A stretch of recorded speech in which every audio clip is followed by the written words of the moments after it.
Hey everyone.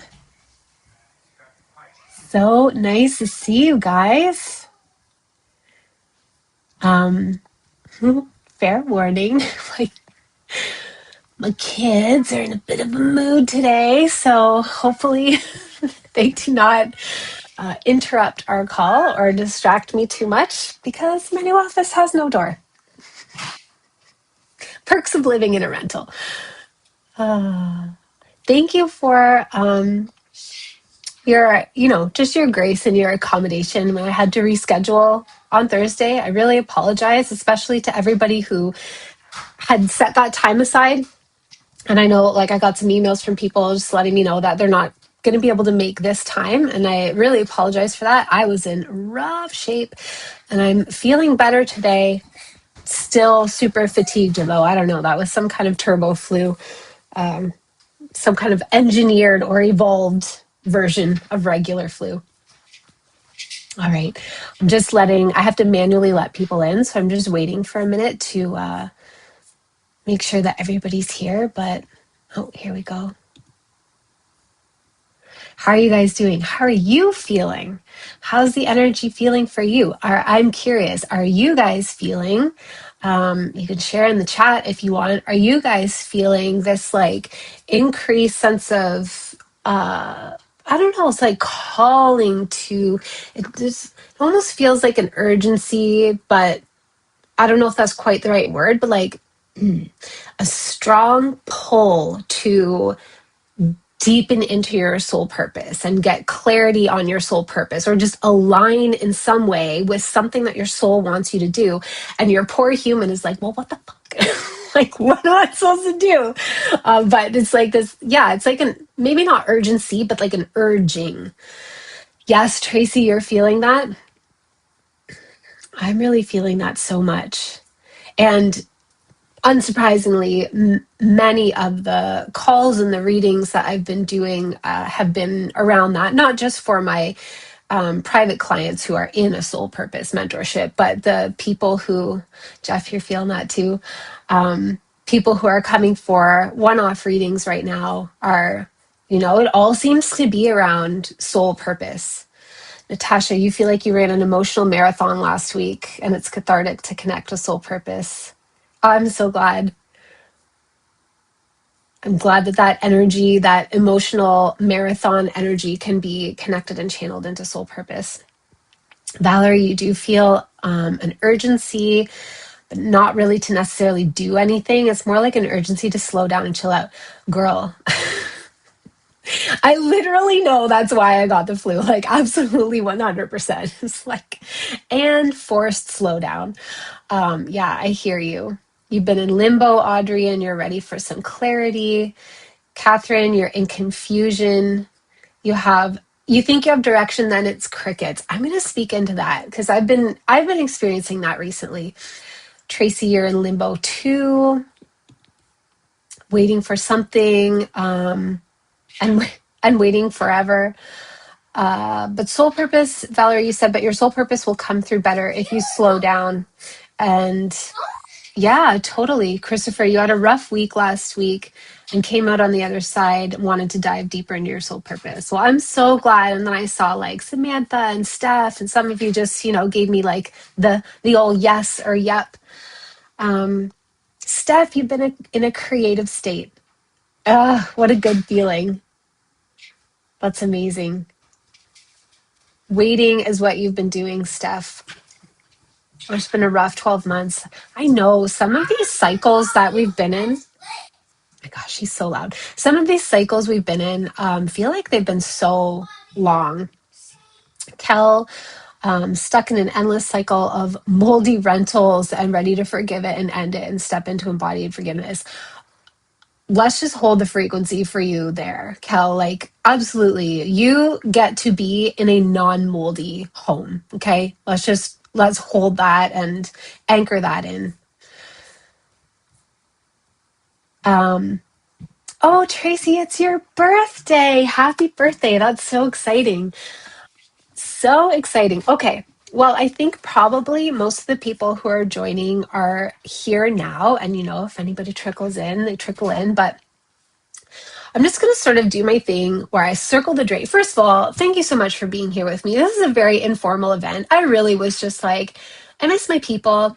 I want to get on a Zoom call with my people. And I am just really feeling this soul purpose refinement, I suppose, for myself. And, that's been a lot of what I've been focusing on. And I know that when we get together and we like merge our energy I'm going to open up the Akashic field, you meet me wherever you are. I don't want there to be any pressure. If you are somebody who feels a sense of pressure and intimidation around what the Akashic records are, or receiving intuitive guidance or connecting with your spirit guides or whatever, wherever you get clarity from on an intuitive soul level, if you're somebody who feels intimidation around that, I want you to just check that right now at the top of this call. Like, just put that aside. I'm going to open the Akashic field for us, and I'm going to hold that energy really powerfully. And I see some of my Akashic people are on the call here too. So I know that you guys will be holding the Akashic frequency with me as well. But I'm just going to take us through a guided process to receive clarity, because I believe that whenever a certain topic is really at the forefront of our collective field, and a lot of us are feeling this I'm ready to be out of waiting, or I feel like there's some kind of clarity and I'm on the verge of it, but I don't know what it is, or I feel like I'm being guided towards something and I just want to better understand it. I believe that it's because there are answers for us. And when we come together, there's like this little ladybug crawling towards me. When we come together and we unite our consciousness to receive information on this topic, it really amplifies the clarity that comes through. We create a collective field and it becomes really powerful. Whereas when we're just trying to do it on our own in isolation, the monkey mind, the self-doubt, all just the distractions, the noisy children in the background, all the things can dilute that clarity. Like, the clarity's there. It just sort of when you're just this one little, I think the last time I spoke about coming together in the Akashic records, I was talking about it's the difference between hearing your voice when you're singing alone in, and your voice sounds kind of nice and you're sort of proud of it. Sometimes you're right on and you're hitting all the notes and you feel really proud of yourself. And then other times you feel like you're kind of tone deaf and it's hit or miss, right? When you're doing it by yourself. But then when you're combining your voice with other people, it really it anchors and it amplifies, and it's really powerful. So for this call, really, I just wanted to hang out and get clarity together. So it's very informal, but I'm going to do my usual thing where I just ramble on the general topic of soul purpose for a while and get us all kind of synced up and receptive to soul purpose and what might be coming through. And then I'll guide us in. And then Amy's Akashic Choir. Thanks, Ash. Totally. We're an Akashic Choir here together. Then after we are finished the guided journey part, then I'll just share with you briefly about my Soul Purpose Incubator program, and then we'll do a little bit of Q&A, because I would love to help you troubleshoot whatever blocks you might be feeling to soul purpose. But I'm going to address those now, just ones that I've commonly seen recently. So first of all, I guess I'll land us right together in what the fuck is soul purpose? I just think that it's as simple as this feeling that you're here for a reason. There's something, there's purpose behind this, there's purpose behind the things that are happening in your life. There's purpose behind the relationships in your life. There's purpose behind the patterns that are playing out. There's purpose and meaning behind the things that you're drawn to and you're called to. I think this is really common in the people that are in my community right now, is a louder and louder sense of I'm being called to something. I'm being called to participate and create something, co-create something. and it's something new, and there is not a previous example to look to help me anchor in like it's natural that we want to look for examples of other people doing something similar to just like help fill in the blanks in our own idea of like what the fuck, like what are these little glimmers of things that I'm getting for myself.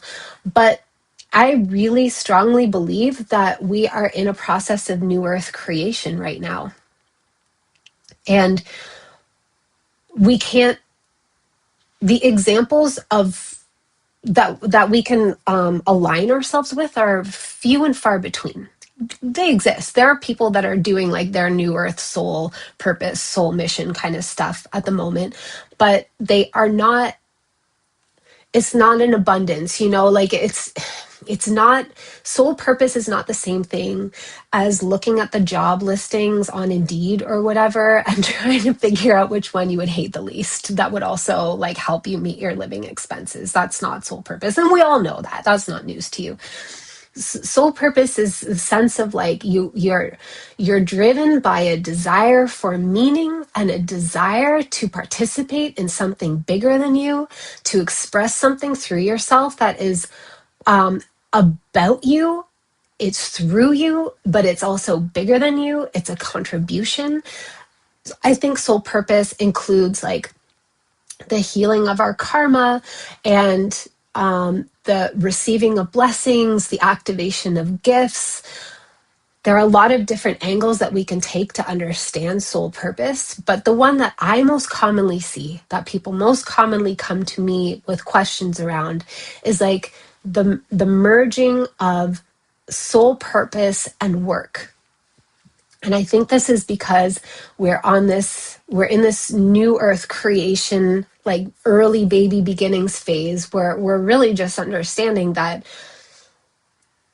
it doesn't make sense and it's actually totally inefficient to continue doing work that drains us for wages that are not, they're not putting us in a state of overflow for the most part.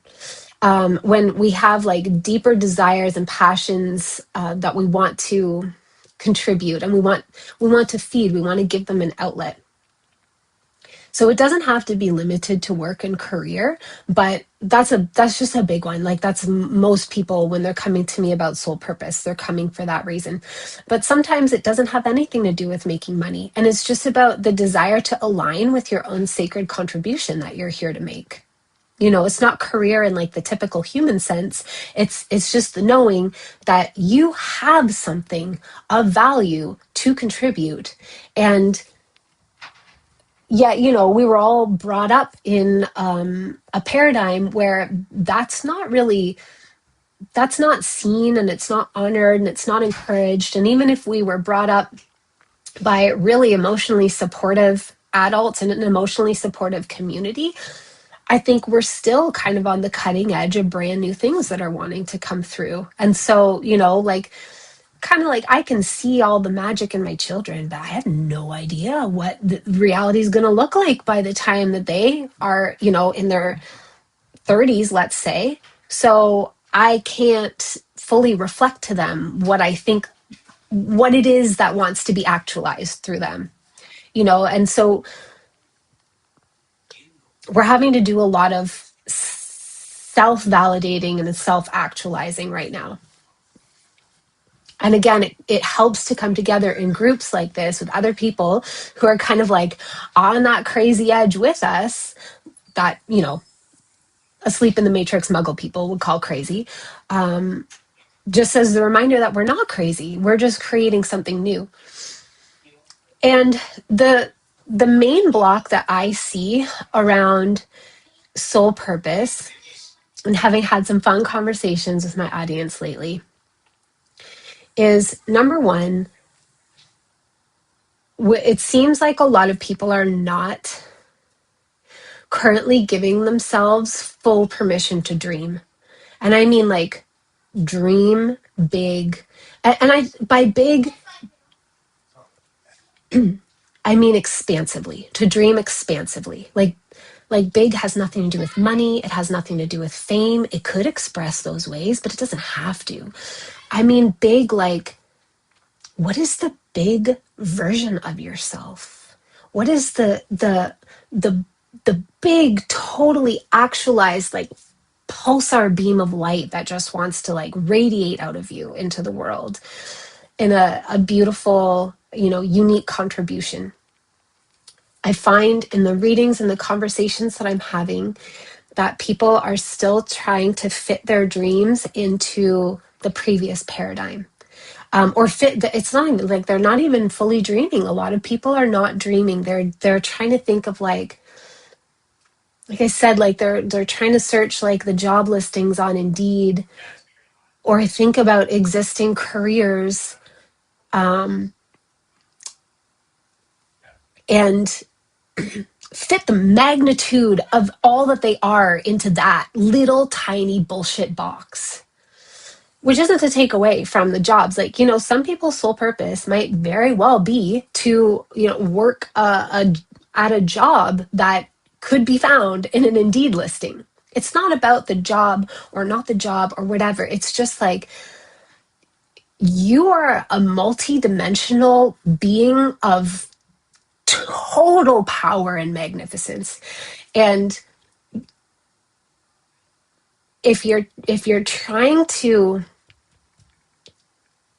imagine everything that you could be in this little box of what you've been told is like either acceptable or possible or whatever, it makes it very hard to receive those breadcrumbs of guidance about what your soul is guiding you to. Because like we have this filtration mechanism that automatically just will filter out whatever doesn't fit into that little paradigm or that little box. So a lot of receiving soul purpose clarity is just working on expanding that self concept, not in a particular direction necessarily, especially if you feel like you don't have answers and you're feeling very confused. It's just expanding that self concept to go beyond the, yeah, like the little categories that we typically fit ourselves into. And a lot of the time we're doing this, I would say like subconsciously or semi-consciously, like we're kind of aware that we're doing it, but we don't really know how to not do it, especially if it feels like money is crunchy, which I've shared. Like, God, I just went through such a huge initiation with money. And by initiation, I mean like financial devastation, to be honest. And although I've alchemized the lesson and I'm on the other side, I'm definitely in the rebuilding phase. I'm not in this place where I'm like, oh my God, I'm so well resourced. I have just money everywhere. Not even close. Not even close. So I understand how a crunchiness with money and being in a survival place can feel extremely limiting and like very activating to our nervous system. But it doesn't have to hold us back. It doesn't and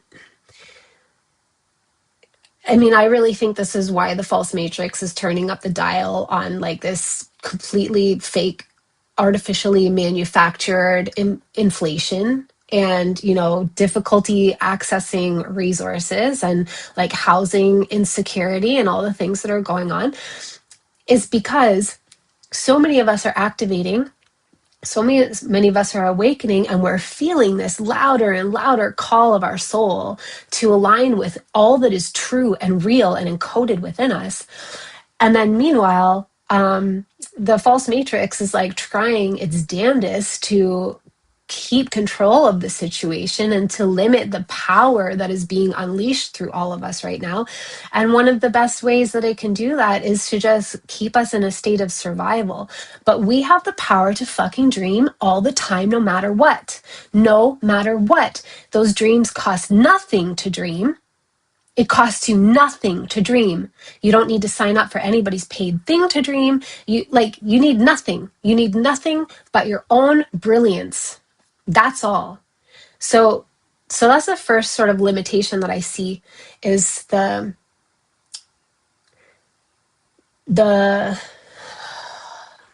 the stretch. And I want to speak into how I understand why it's hard to dream.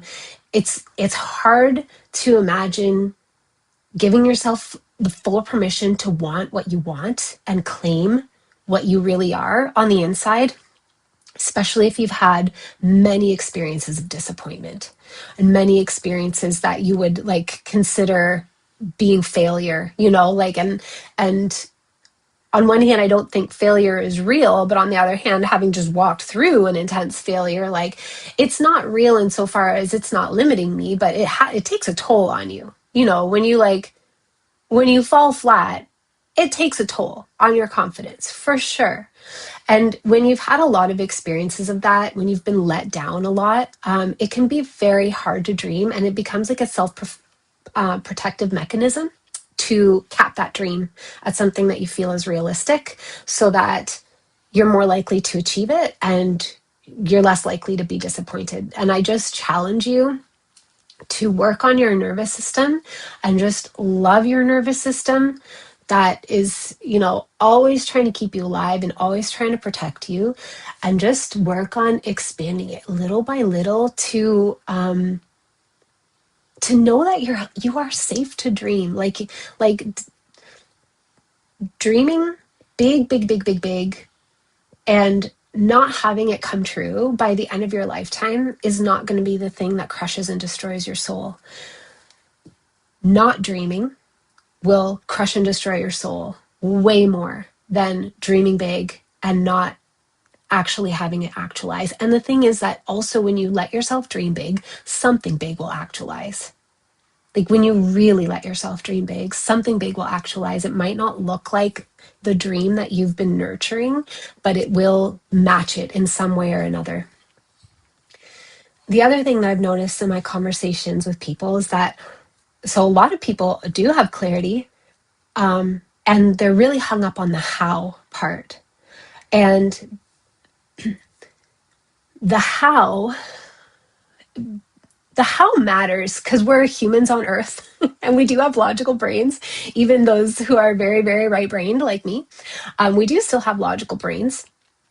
And the part of us that feels like tasked with the execution of something, of course, wants to know, well, how do I do it then so that I can do it? But there's a sneaky thing that lives underneath the how, and it's a like, let me see if I can articulate it.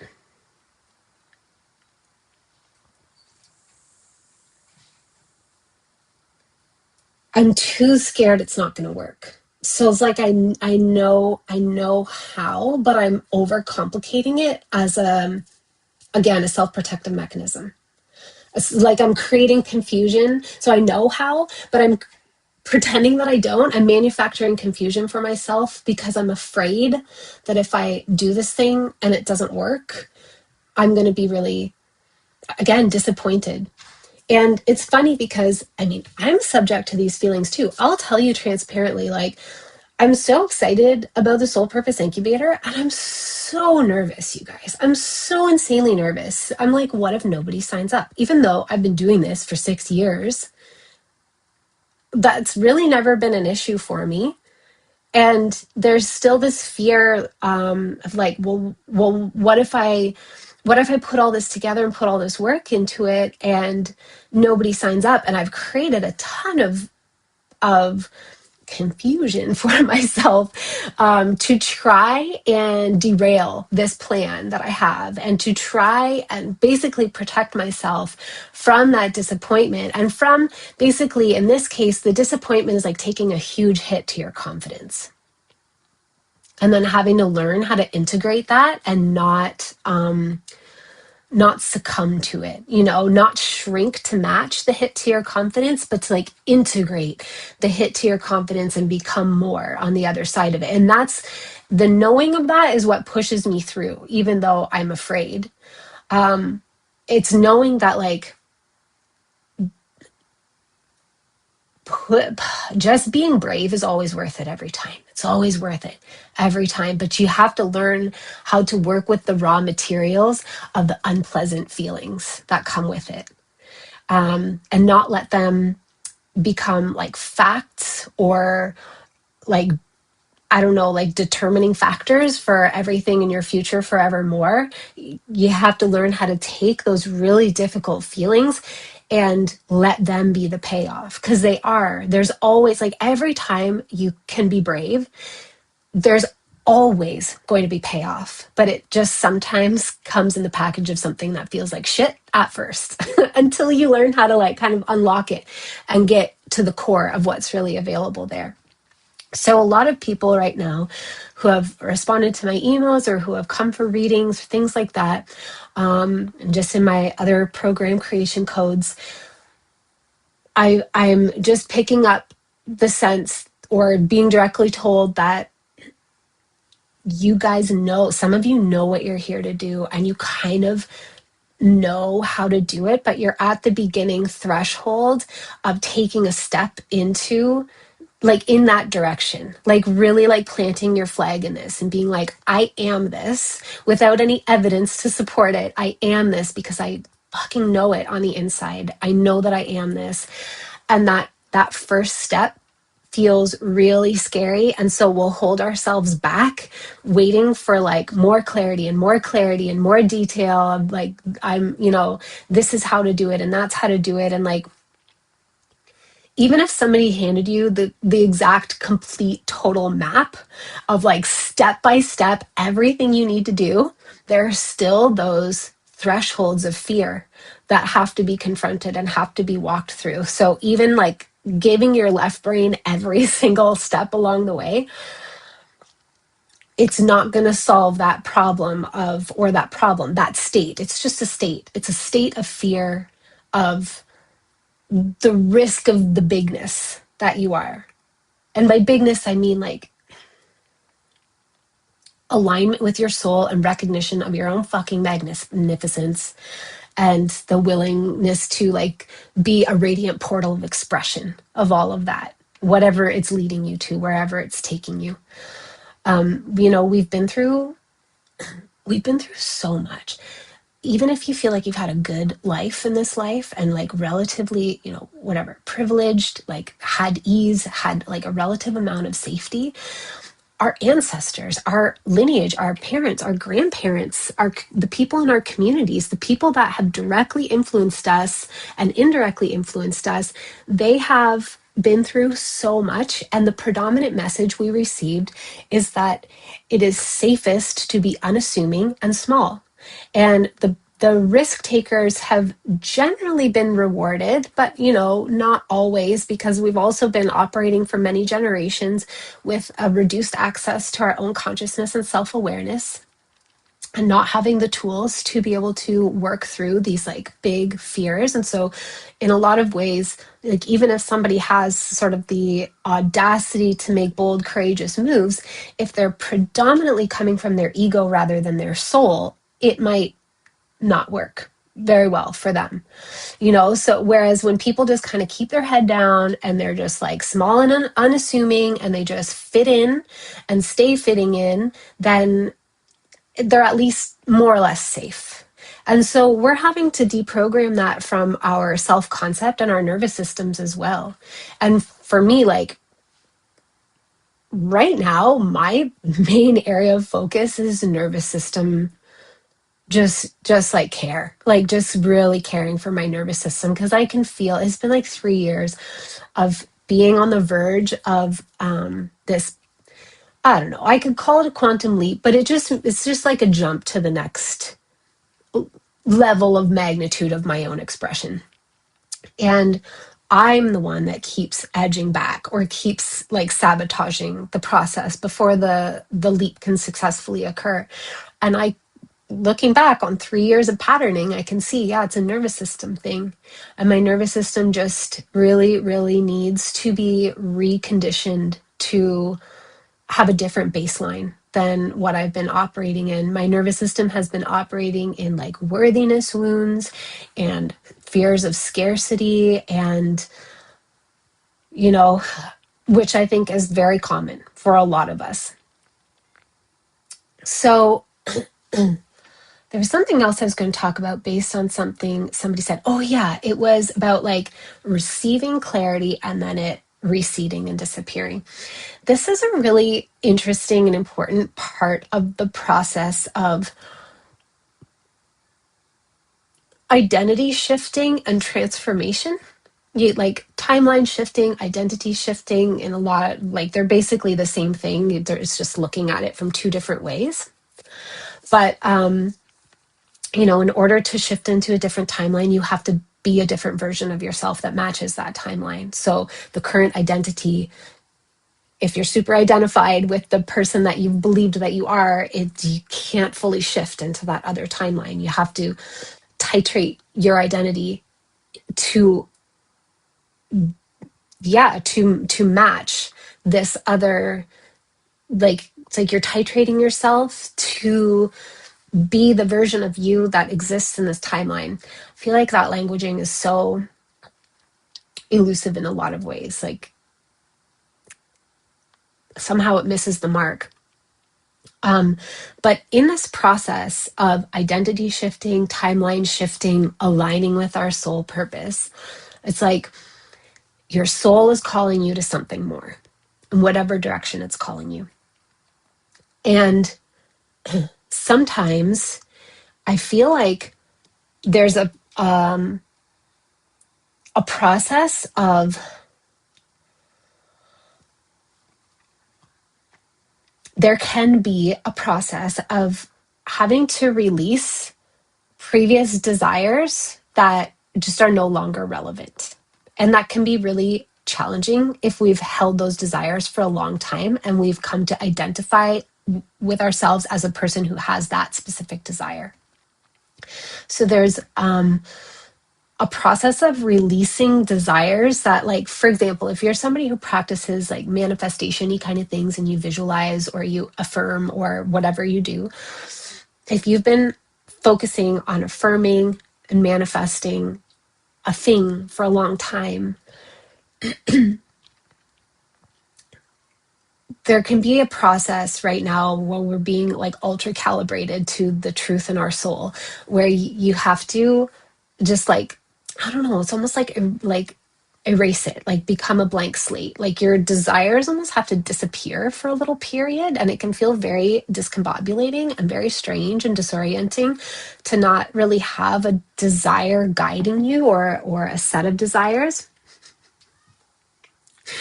And then in this process of identity shifting, it's almost like the blank slate is helpful. If any of you are in this place where you're like, wow, the things that I used to be focused on and used to want, they're not like my meditations, my visualizations, my affirmations, my journaling, whatever it is you do, kind of feels like it's falling flat. Like it doesn't really feel like there's any alive, sparkly juice there.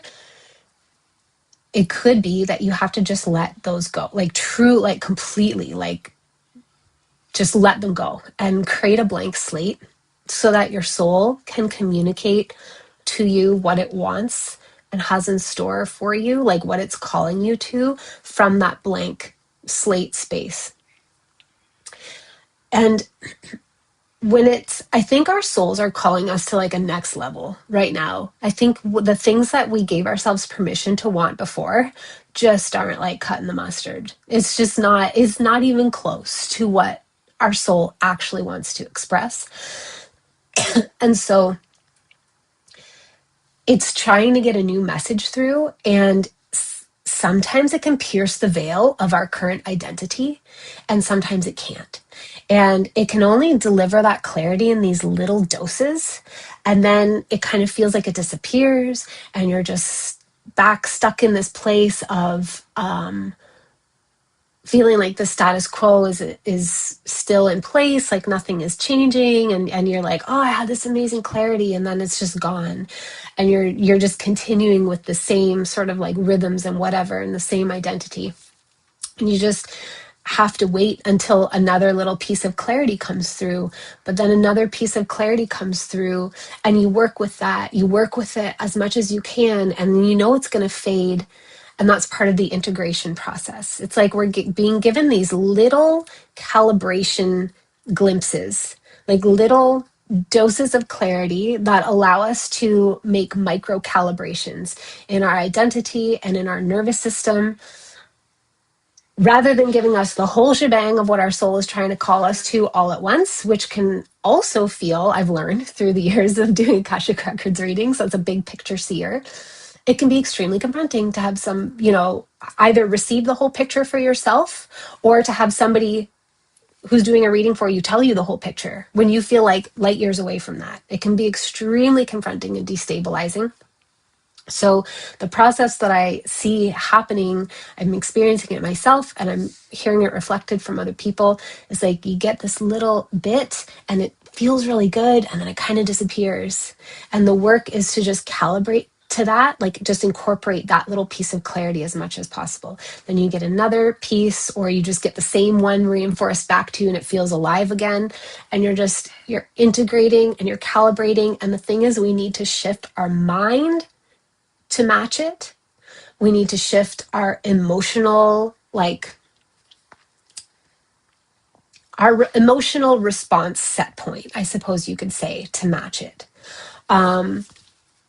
We need to shift our body to match it. The interface between our mind, body, and emotional set point is our nervous system.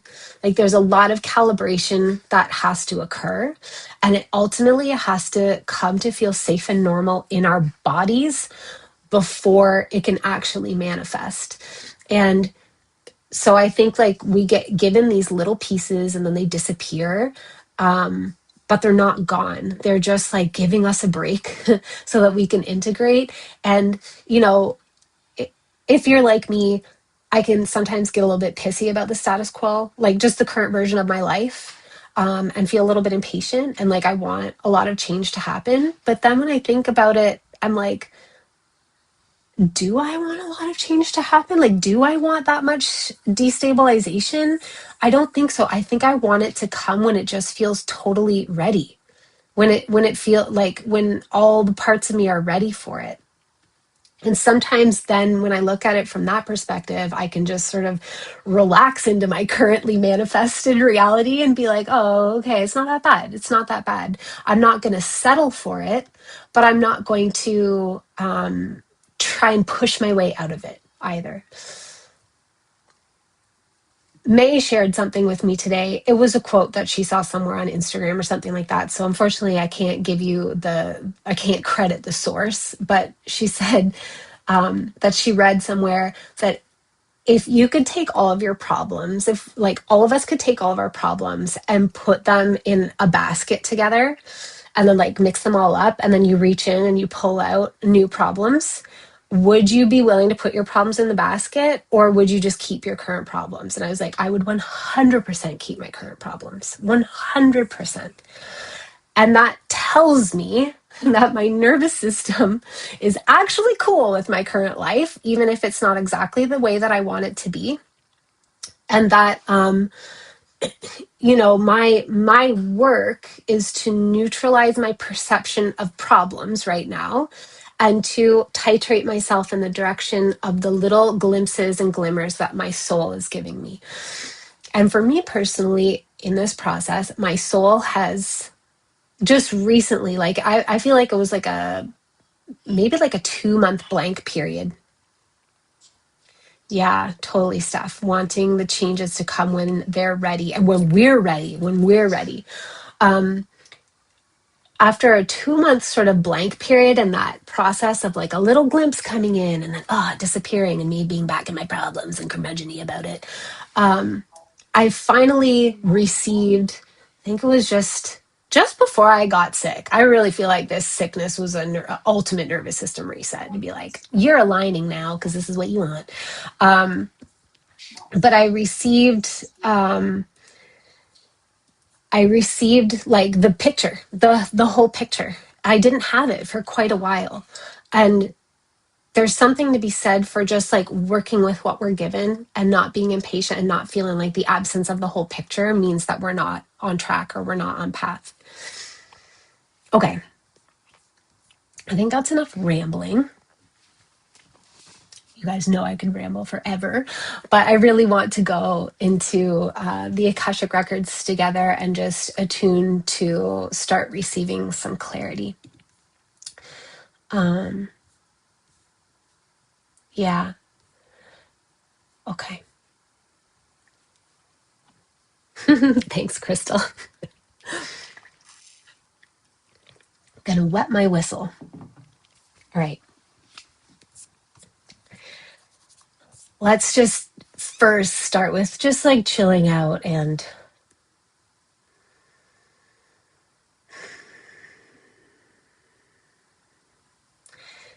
dropping into the miracle of this moment, because it is a miracle and it is so endlessly abundant. And let's acknowledge for a moment that due to our, often like hyper focus on survival and the tightness and the coiled places in our nervous system, and our sometimes like false matrixly entrained fixation on what we perceive to be problems, we ourselves filter out the vast majority of the bounty and the abundance that is available for us in this moment, which is, of course, all moments.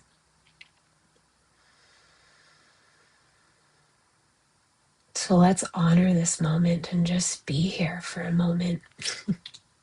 Be here for a moment in the moment. And you can keep your eyes open or closed as you'd like.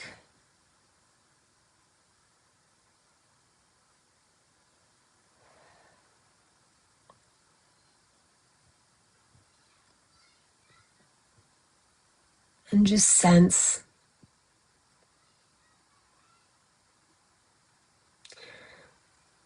some of the information that is surrounding you right now, like,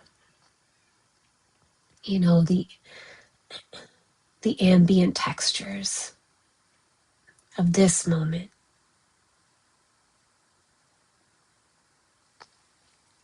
Background noises,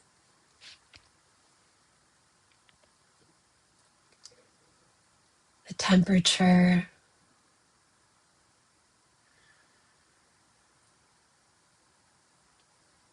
any air movement.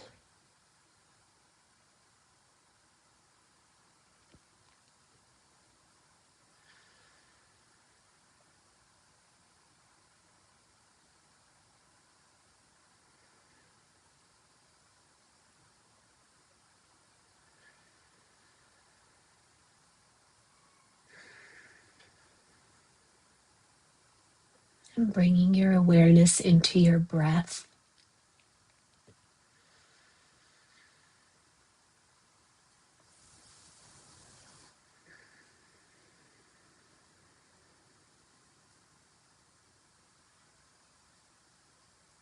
And into your body.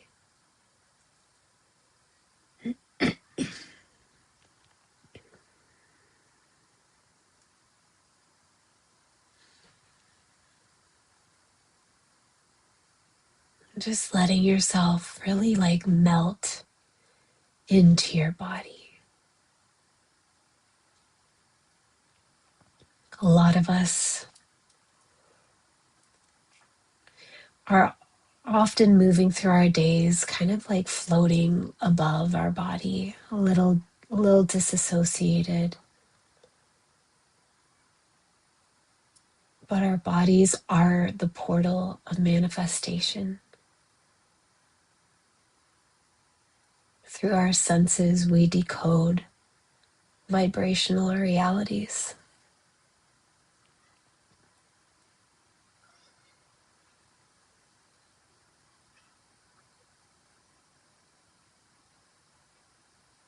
So letting your energy and your consciousness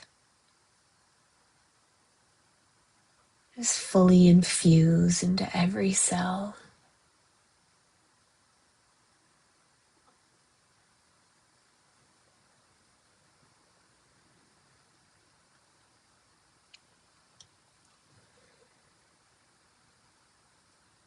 And forgiving your body for any pain,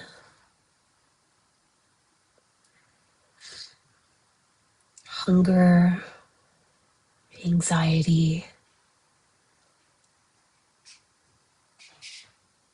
any difficult or unpleasant sensations. Just forgiving your body,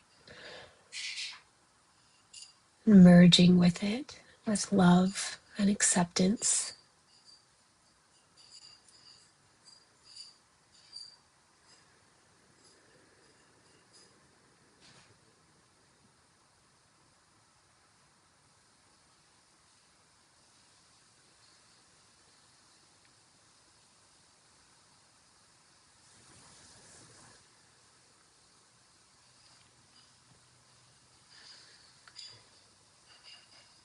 And moving your awareness now to your heart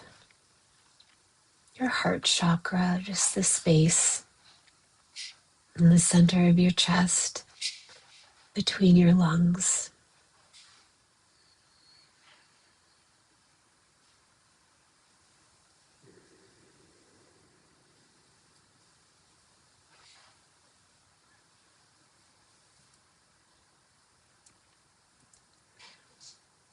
This is the natural seat of the soul,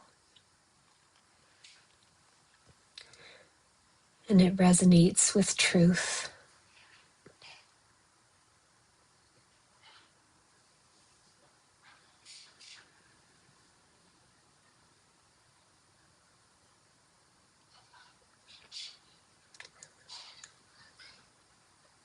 And so we're going to begin to attune to the Akashic records now. Just stay centered in your heart while I speak these words. I am to the light as the water is to the stream, to the river, to the lake, to the ocean, to the all.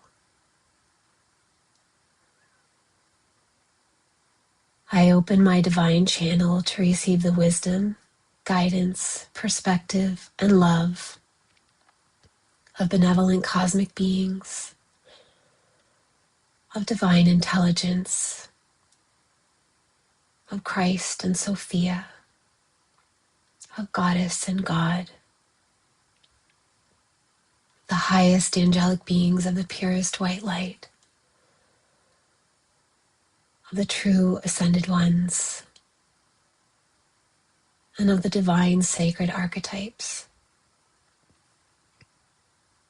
of the fairies, the devas, the earth elementals, of Gaia, Tara herself,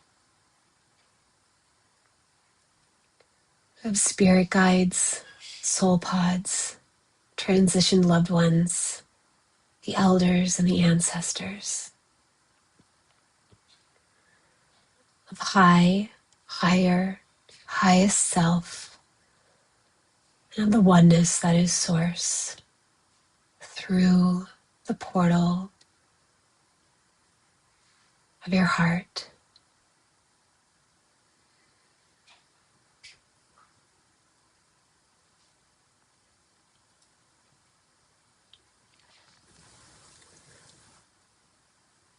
And from the heart traveling up to open your channel through the portal of your throat.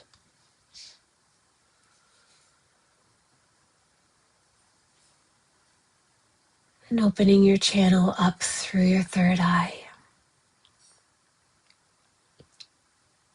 Up through your crown. Up above your head through your soul star chakra.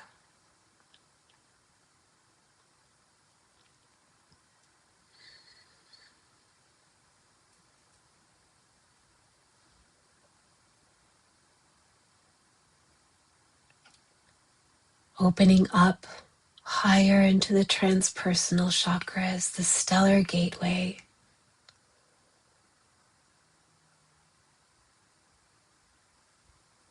Opening up higher through the galactic gateway.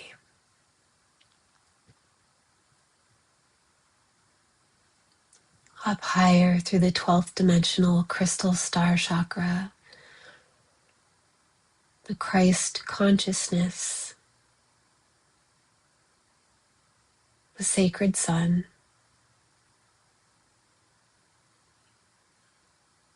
and anchoring up into the holographic central sun, the divine mind of the cosmic Father.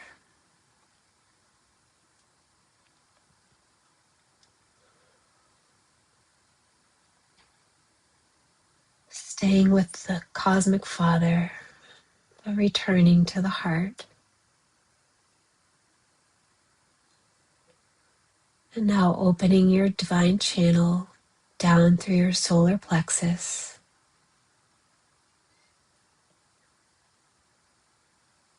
down through your sacral, down through your root,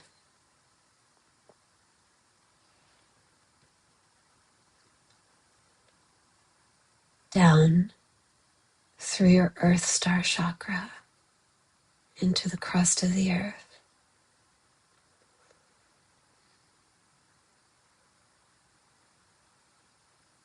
Down into the transpersonal earth chakras, the flora, fauna, mycelial matrix chakra.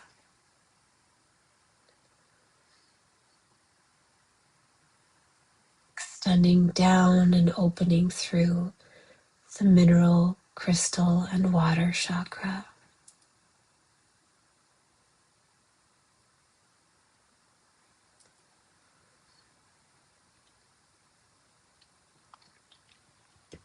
Opening down into and through the inner earth paradise of Sophia, the divine daughter.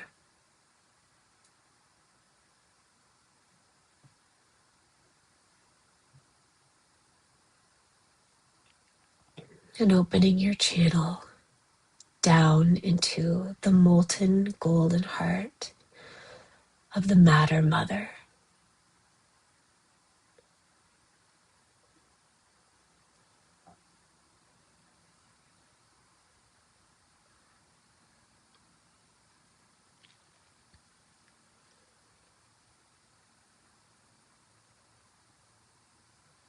And feeling yourself through your heart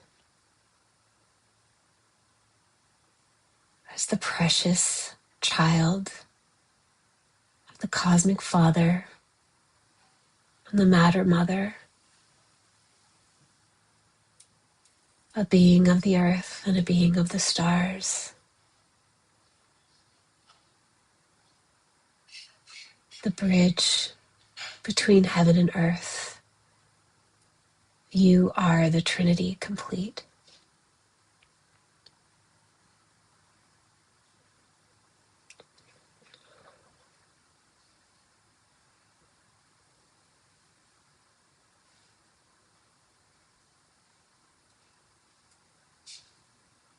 Just feeling here for a moment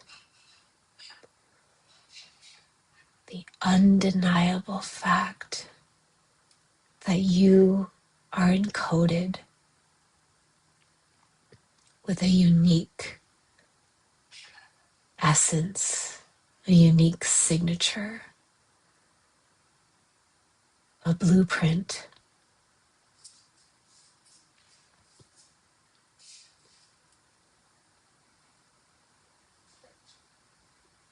So magnificent.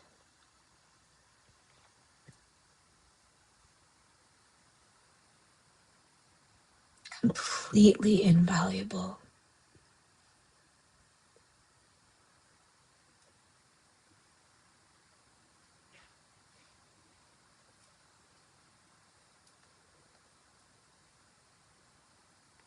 You can almost hear the song of your soul.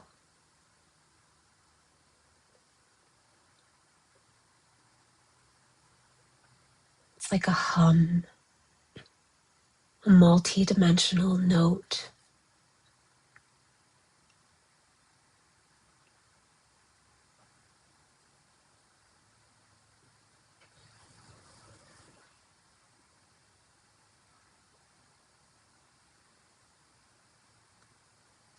And it fits perfectly into the symphony of all organic creation.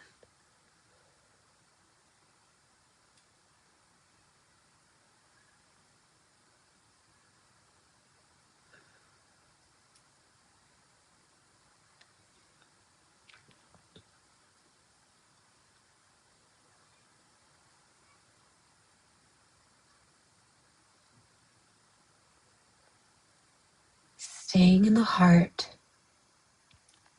let's take a moment to be here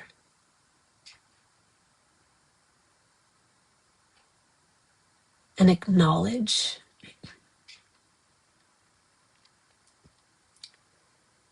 the perfection of your own design.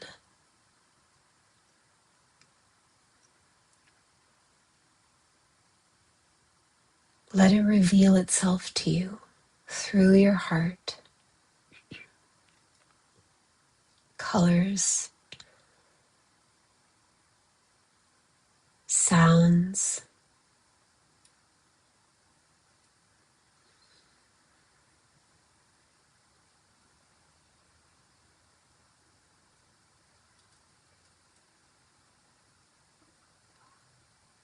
archetypes.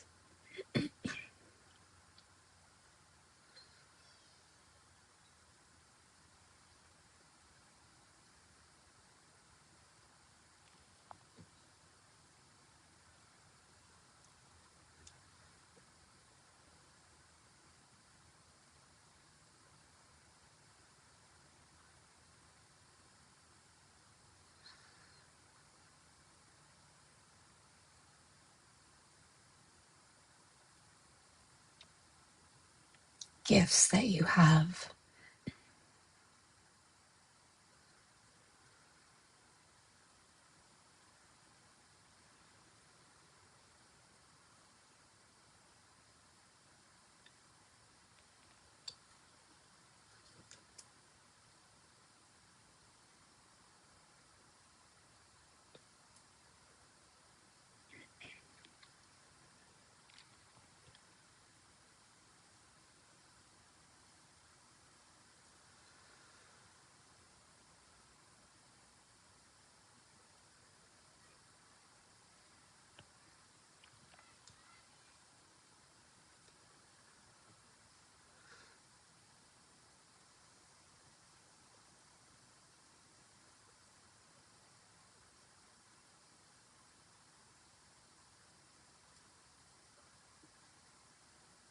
What is the beauty? What is the magic of your soul that you're ready to see and ready to validate for yourself here and now?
And I'm guided to prompt us to feel into what state of health And what state of physical expression of your body is encoded in your soul?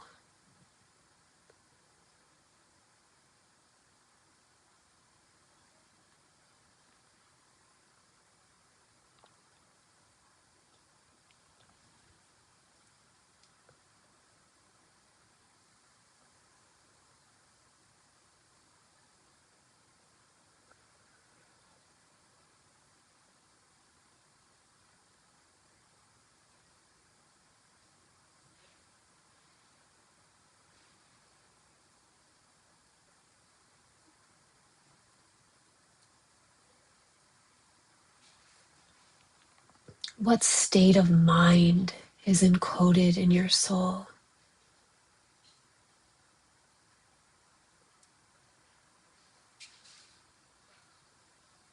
And the pure essence of your blueprint.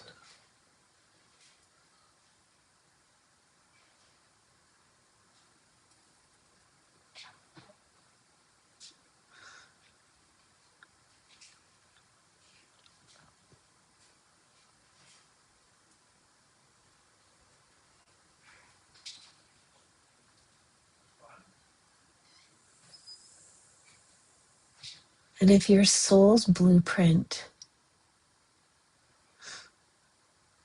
holds this, permanently holds this frequency for you, and let's feel into your human self, your human body, your human mind, any unprocessed human emotions. Let's go through and attune ourselves to the pure blueprint of your soul.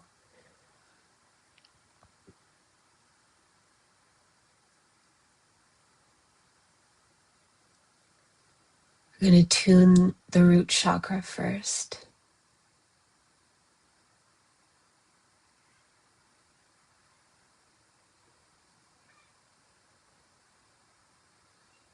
Letting it be filled with the blueprint of your soul.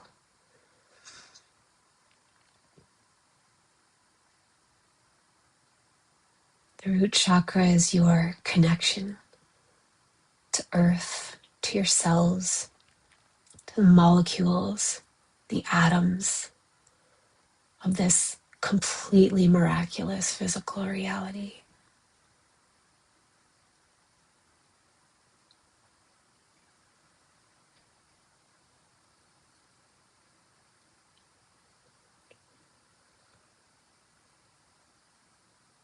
And let that tuning continue, and we'll shift up into the sacral.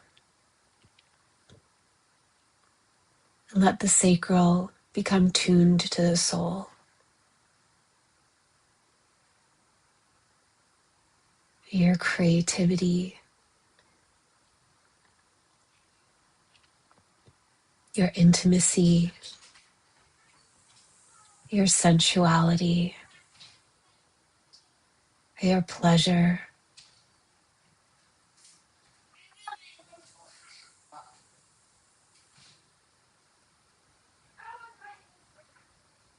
Tuning your sacral chakra to the pure essence of your soul's blueprint.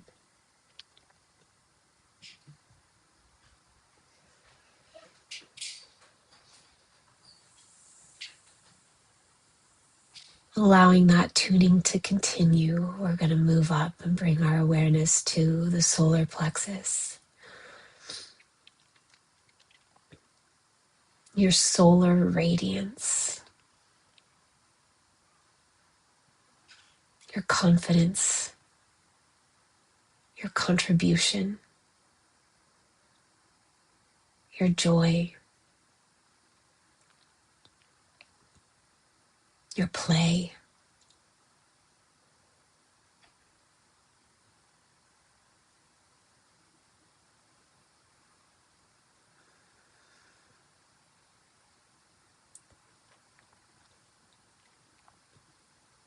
This is the true seat of the ego, the unburdened ego.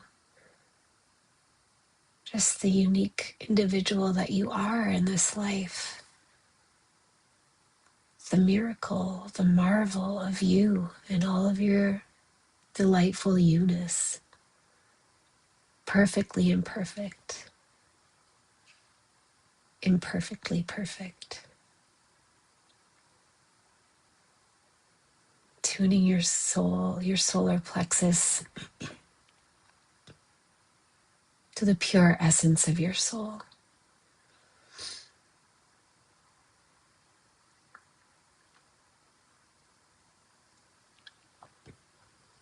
Shifting up into the heart. The heart is the gateway to your soul.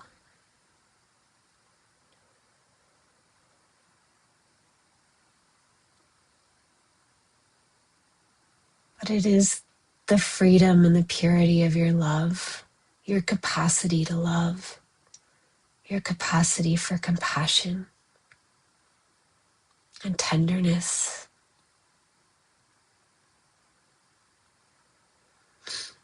generosity.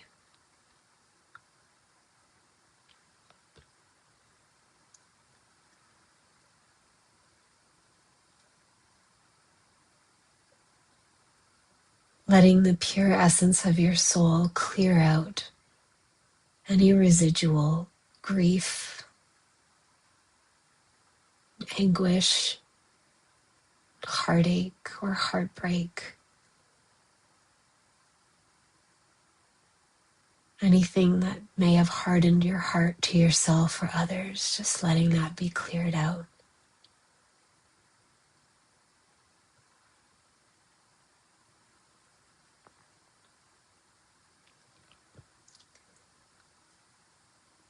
Letting all of those chakras continue to attune themselves while we move up into the throat. And your power as a manifester, a creator of vibration that becomes a reality.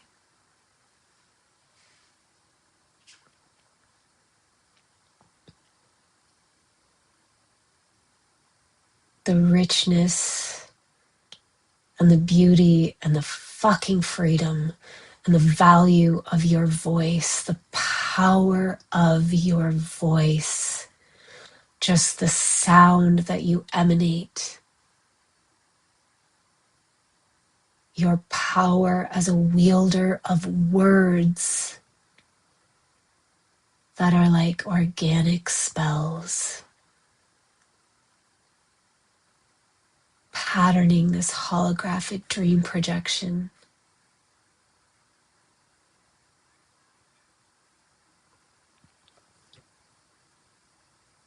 Clearing out any shame around your voice, any regret around your voice, any self-consciousness around your voice, any sense that somebody else owns your voice, unleashing and releasing the power of your voice in alignment with the essence, the pure essence of your soul.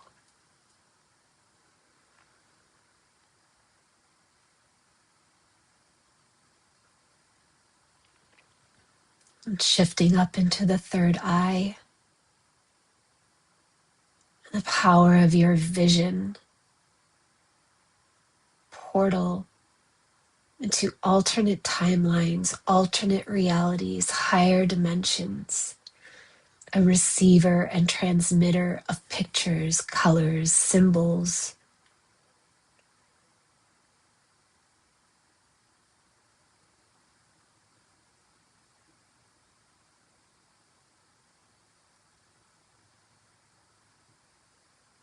Allowing your third eye to tune itself to the pure essence of your soul and everything that you have always been encoded to be.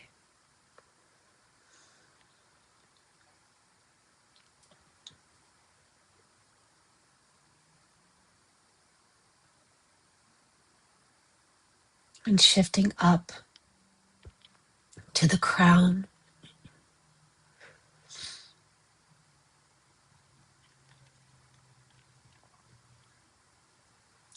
the gateway to the celestial realms, the higher dimensions,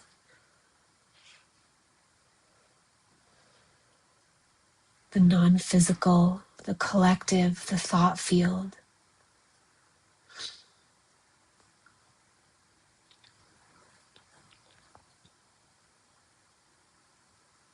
Divine inspiration,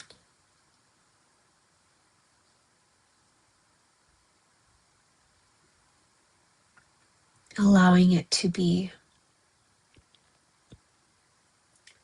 tuned to the pure essence of your soul so that your human shifts to greater alignment, greater fidelity with the blueprint of your soul.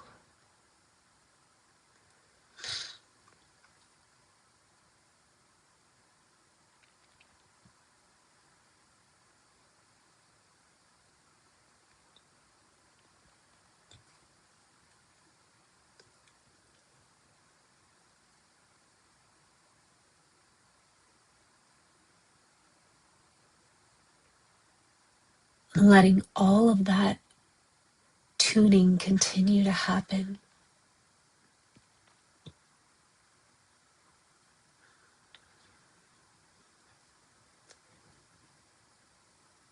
as we ask our soul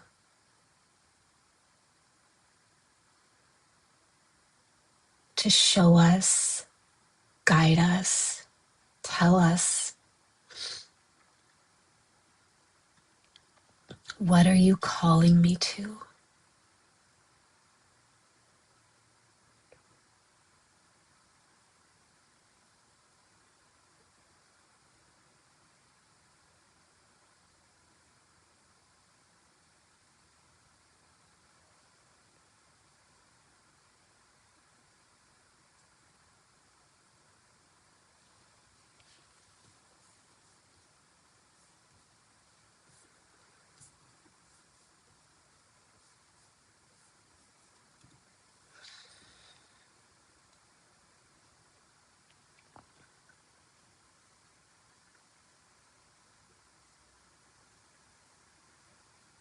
What healing are you calling me to?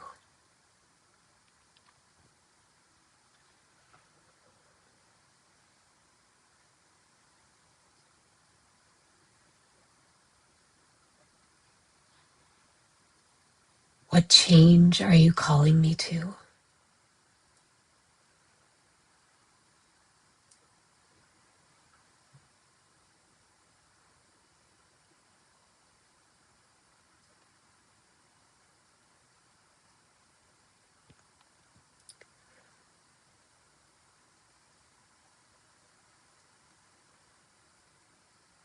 What action or move are you calling me to?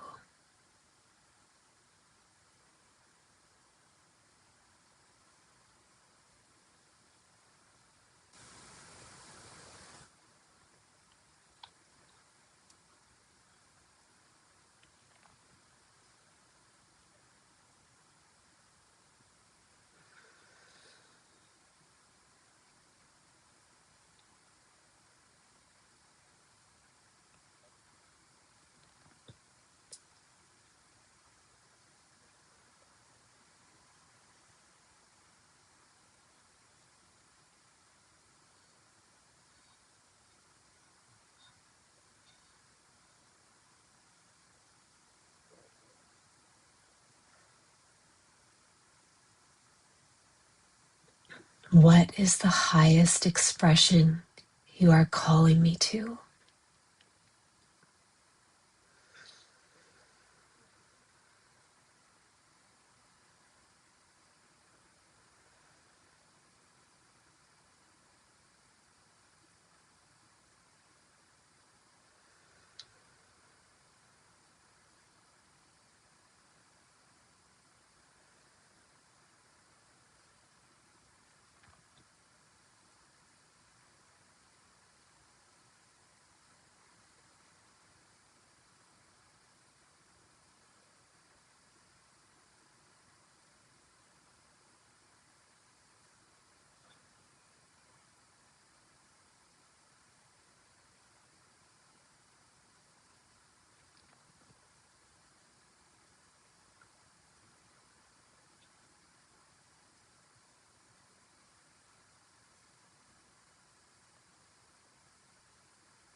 What archetypal role am I playing? What am I here to play out and embody? Is it the role of a healer, the sacred comedian,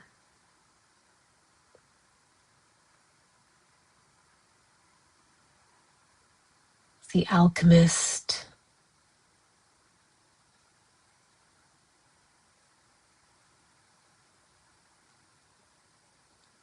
the leader,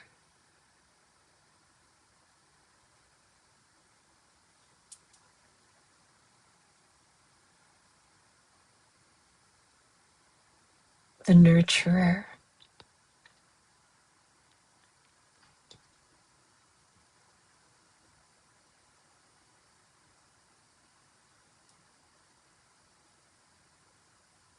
The mentor?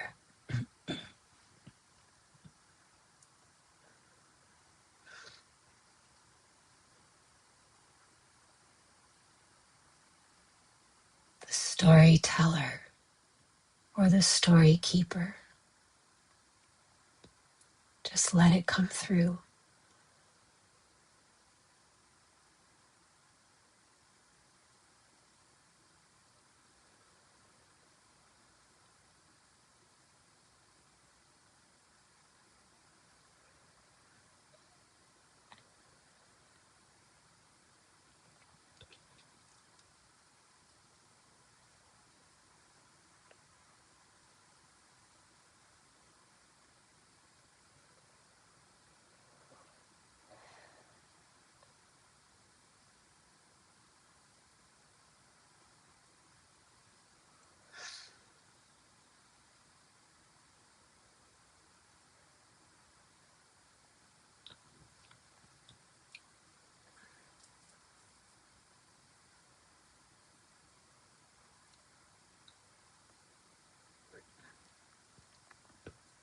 And now let yourself come back into your human again.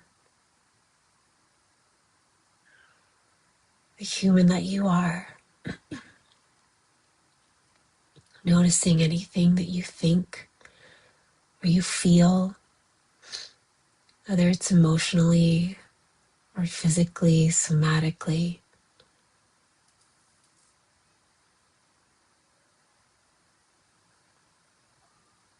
Asking your soul to follow you back here.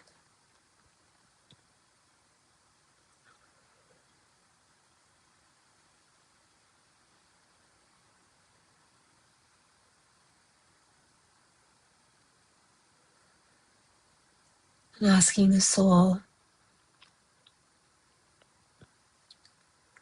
what is the step that I can take now from where I am with what I have now to move me powerfully in this direction that you've shown me?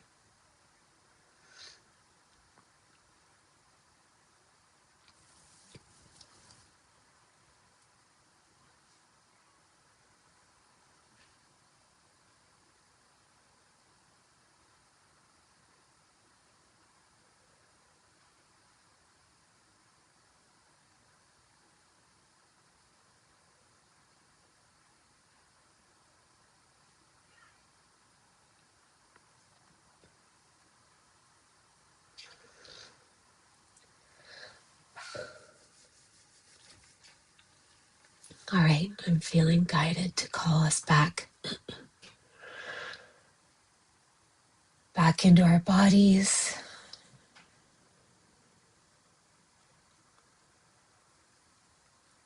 back into the awareness of our space and our environment, keeping the heart open, knowing that all of these chakras are continuing to be tuned to your soul. It's a process that has now been set in motion.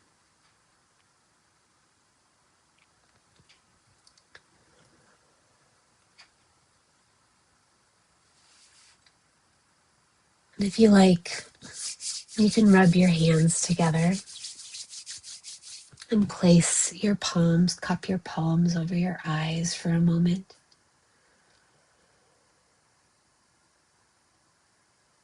And just be in the magical twilight of everything that you just tapped into.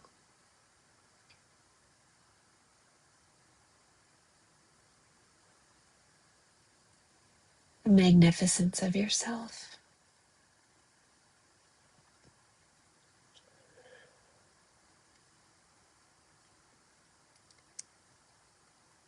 And when you're ready, you can open your eyes behind your hands if you have your hands up.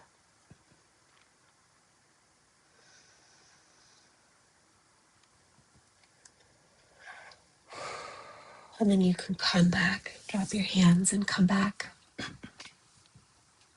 All together.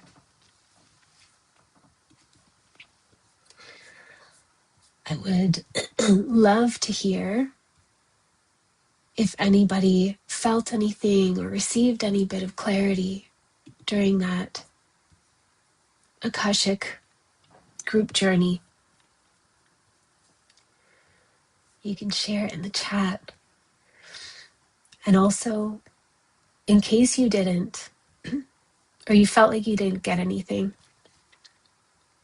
I just want to reassure you that often, like when I'm doing these and I'm guiding them, I'm not necessarily getting much of anything for myself. But later afterwards, in like the following couple days, huge insights will come through. So sometimes, even if you're not guiding it,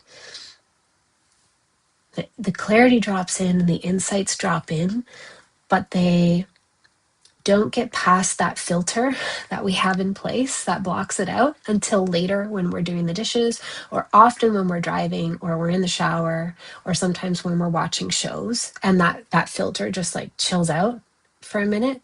And then the insights that were received during the actual Akashic session, they slip in.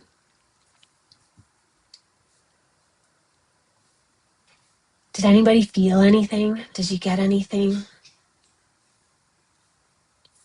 Or how are you feeling in general? Christopher, you felt the mentor archetype. Aurora, you were feeling worried that you didn't get anything? Yeah, just let it, just give it a couple days. Because what happens is the mind is the filter. The ego mind is the filter. You know, like even when people are learning to work with our psychic abilities, and we feel like, oh, I'm not getting anything. It's because the mind is filtering it out, the ego mind. And that's its job. It's the bouncer that's here to mediate what comes into our conscious awareness and what doesn't. And sometimes it's doing a great job, like it's keeping us alive. It's keeping us aware of our ambient surroundings so that we don't get hit by a car. Other times it's filtering out really important shit because it's like a threat to our current identity, or it's just deemed not important right now, or whatever, in like Maslow's hierarchy of needs. But that's why when you're having a shower, or you are watching shows, or you're driving, and that part of your brain is preoccupied with something else, or it's just chilling out, those little insights will just they'll be able to slip past that barrier. Audrey, you said you kept getting mild mid-reading purple and green and blue waves that look like they were making an hourglass shape on and out over and over again. Then at the end, a sparkly white light. Beautiful. Jeffrey, you don't remember. You were in a deep meditative state and you don't remember what floated through your mind. It'll come in the next couple of days. Terry, you pulled a tarot card, the Chariot. Oh, fuck yes, Terry. Yes. Like we're in Chariot energy so hard right now. It is go time. Buzzy vibrating body and rainbow lights. You kept getting bounced back, Christopher, to what you already perceived as your purpose. Yeah, and that can be it, right? It can be like an affirmation too of like a previous awareness of our purpose, just with like fine-tuned clarity or some kind of reinforcement. Also, sometimes, like right now, I haven't taken action. I'm going to tell you. I mean, I've been sick, I've been down for the count, but I got my guidance a few days ago of like what I need to do to like start moving in this direction. And I haven't taken that action. And so it's like my soul is not going to give me more information until I take that action. Do you know what I mean? That can happen too. It's like that's why we can be waiting for more and more clarity, but we just got to take the action. Um, Sydney. Hi, Sydney. Hi, Sydney. You said, I feel tuned into the frequency of the messages to come. Definitely felt I'm in the right place and to keep responding and following impressions around soul mission. Saw a little vision around soul mission and somatically felt chakras attuned. Natasha, I got a lot around the work being more about a state of being that allows my medicine to flow in through me, through being joyful, that this allows the opportunities to be held and recognized and spreads love, which is actually the point. Totally, totally. Valerie, I went down in my head this tunnel of light, green and purple, of blue, green, and purple lights. That's two people getting those colors. CRISPR, by the end, you saw two planets connected by a beam of light. Julia, you also felt a lot of reinforcement energy. That part of you knows. Also aware to make space for what you don't know. I feel a lot for me around being a bridge between archetypes or a multiplicity of archetypes. Yeah. And Lindsay, you said I could feel each chakra tuning and saw soft waves pulling away from me in clouds of dark purples, blues, and white gray. Beautiful, guys. That's amazing. So I'll tell you, I think so much, honestly, what we're being required to do right now, so much is to shift into the correct state of being that is aligned. Like, I mean, I think this has always been the case on Earth. We just forgot and we got really used to doing a lot of shit all the time, like doing, being hyper focused on doing. But certainly right now, as we're making this shift into fifth dimensional consciousness and awareness, it's all about the present moment. And kind of as I like opened up that guided journey, it's the present moment is full of everything. Everything is here right now. It sounds very conceptual and heady, but the more you practice just being here right now, even if you can only hold it for 1 minute, the more you realize everything is here right now. It's not just words. It's not just fluffy new age words. Everything is here right now. And when you get into that state of being, you become really receptive and you become really open and you become these emanating, radiating waves of color, waves of light, waves of love. And the next little piece is brought, and the next little piece is brought, and the next little piece is brought. I'll say, Julia, you've got a lot of remembrance right now. That's amazing. Aurora, you said, I did get a few things, remembering now. Usually do this anyhow, but felt yourself as a blue entity when talking to your soul and definitely need the throat and solar plexus clearing. Yeah. I love that. It's the feeling that you didn't get anything and you're like, wait a minute, I did get some things. Ashton Taylor, lots of affirmation of purpose and clear guidance of how the action that has been calling strongly, but also felt crunchy, aligned with clarity to larger soul purpose, even if it's scary. And because it's scary, the instability is necessary to step fully into the next phase. Yes, I'll say it totally, Ash. I'll say that to a lot of what is being called through us, like a part of us can be blocking it out because it requires a lot of change and is destabilizing and scary. Uranus just made its ingress into Gemini, so we're all we're ready for like a lot of things to change in the next 7 years, especially on a consciousness and communication and ideas and paradigms level. But yeah, like even on a practical level, sometimes what is blocking us, I will say always what's blocking us from being able to receive the bigger picture is the smallness and how safe the smallness feels, even if we don't like it and we don't want to be there anymore. It's the smallness. And so kind of what you were just saying, Ash, like the instability is necessary to step fully into the next phase. And it's almost like we got to break down a bunch of things that are holding the status quo in place. And sometimes the annoying guidance that comes through, the Akashic records in particular, or connecting with our guides or our soul in general, is that like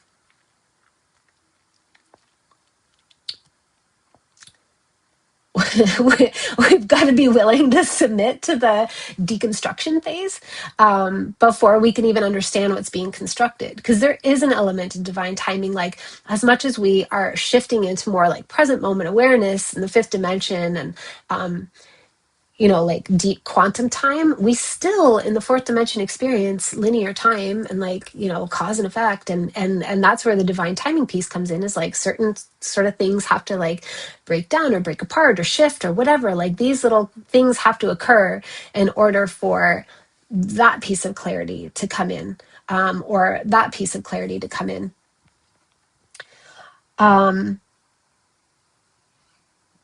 Yeah, I'm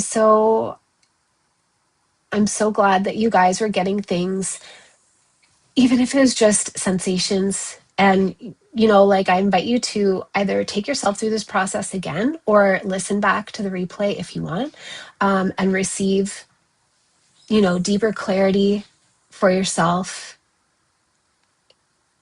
But again, I think you're going to get it. I think if you listen to this once, I honestly think in the next couple days, insights will come through, like more resounding insights than you might have been aware of during this call itself.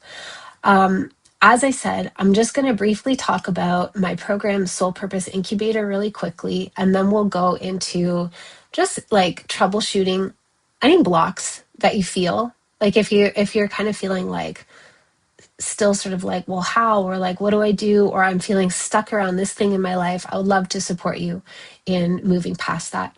So the Soul Purpose Incubator is an 8-week live program, because I love live programs and I just can't help myself. I love being with you guys on calls, and I love bringing through added clarity, which I'm very, very good at.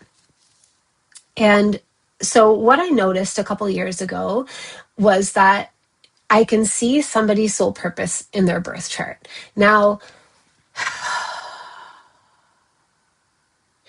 I'll say it's still broad strokes. Like, the more you become aware of yourself, the more specific it gets. But in your soul purpose, especially if you're feeling kind of like, I literally don't know what my soul purpose is, or I think I know what my soul purpose is, but I'm not sure. And I just want that extra validation of this is what I'm here to do. Your birth chart gives you really good information. However, that being said, I know that astrology is an entire language, and it's quite a commitment, quite a devotion to learn how to speak that language and decode it. And when you just want your soul purpose, maybe you don't want to have to go through all the work of learning your astrology. So I figured out how to create some prompts that can be used with something like Claude or ChatGPT to like rapidly learn and synthesize your soul purpose through your birth chart. And I like to combine that with the Akashic records. So you can get, like, it's crazy how precise and specific the information is when you use the prompts in ChatGPT. Like, it gives you a lot of information to go on right away. Like, very, very, very uniquely specific, validating information, especially if you know how to frame the questions. So I even have like developed a new approach in addition to the original prompts I created to give the AI like the context required to really, really, really bring through ultra specific info. But of course, AI is AI. It doesn't give you the like unique richness and depth and nuance, the continuity of your soul journeys, and like the specific, like how to heal this particular piece of karma that's part of your soul purpose to heal, or where to begin right now. Sorry, if if you got your confirmation, like, oh yes, I'm here to do this. I'm here to create this thing or participate in that thing, or like this is, kind of, this is part of my contributory like career type soul purpose legacy. But how, like, where do I start? What actions do I take? even though we are shifting into being, and being is more important than doing, doing still has a place. And I love going into the Akashic records to help people get that clarity on like, what is it? What is the move I'm supposed to make? That is just like, you can't get that through AI, even with the best prompts. You can't get it through AI. So this is an 8-week program where basically it's like 8 group readings. So I give you the astrology and the prompts to merge it together, teach you how to read the Akashic records for yourself. But it's 8 sessions where I am available to take whatever, came through either the AI or whatever you're coming up against and go in and do a reading for you. I'm very excited for it. And because you guys signed up for this, I have an extra bonus discount available for the early bird period. And I'll send that information out with the email with the replay. So keep your eyes open for that. Does anybody have any questions or any blocks that you experienced just for the last like maybe 15 minutes? And of course, if you have to go, kept you for a long time. So no worries if you have to continue with your life. But is anybody feeling like particularly blocked around your soul purpose or your ability to receive clarity or your ability to move forward?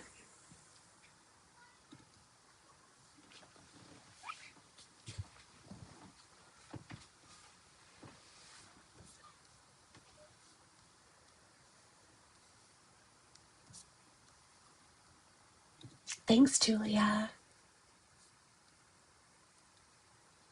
Like, do any of you resonate with either of the things that I spoke about at the top of the call? Like, not like a difficulty letting yourself dream, or you kind of know what your soul purpose is, but you don't know how to move forward with it.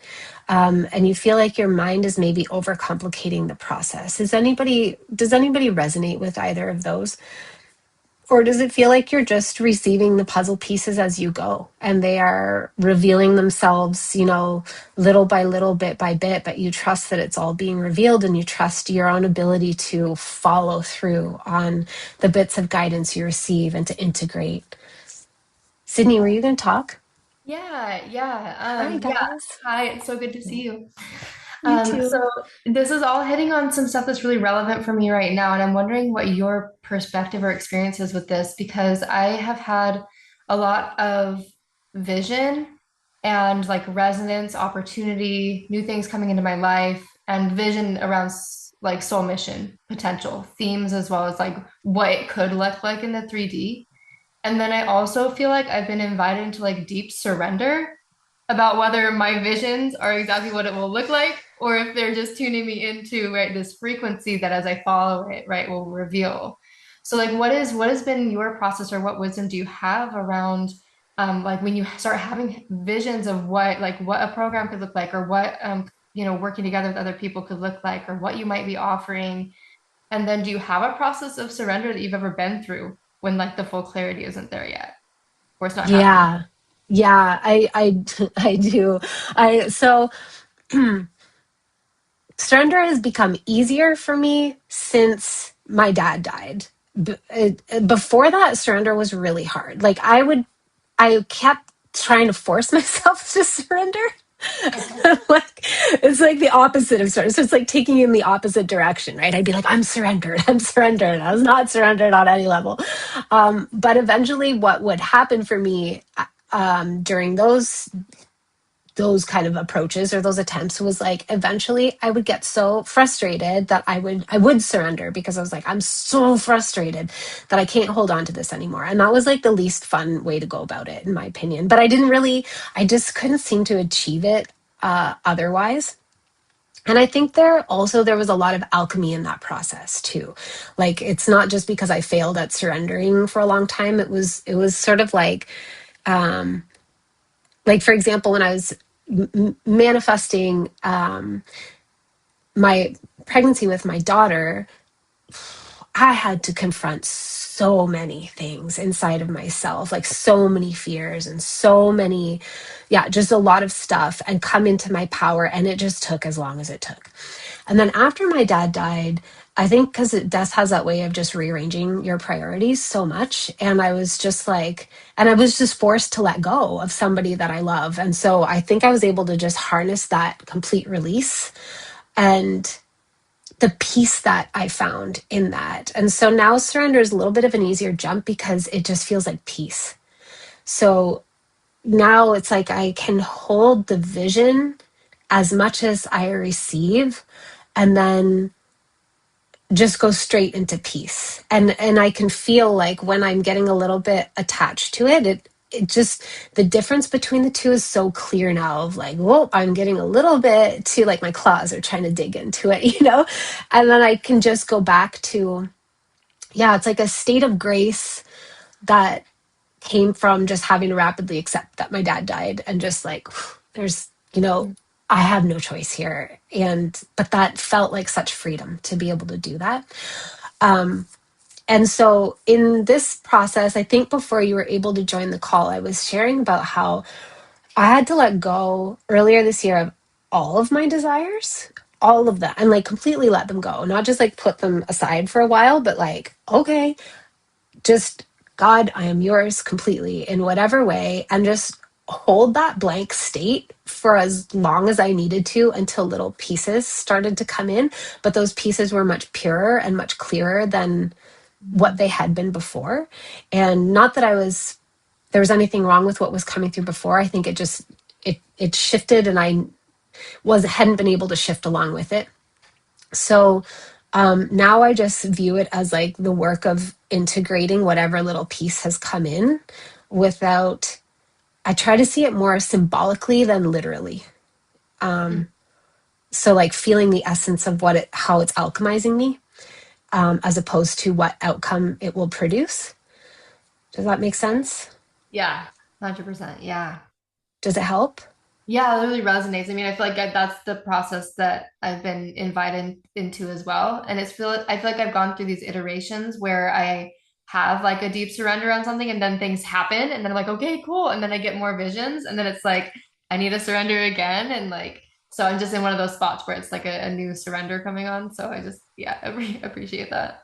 Yeah, and totally. I feel like when that's happening multiple times, it's like an up level every time. It's like when I can fully Yeah. surrender whatever piece I just received, the the next piece I receive is like an up leveled version of that. It's almost like I'm being titrated to a vision that's so much bigger than my human pea brain can handle.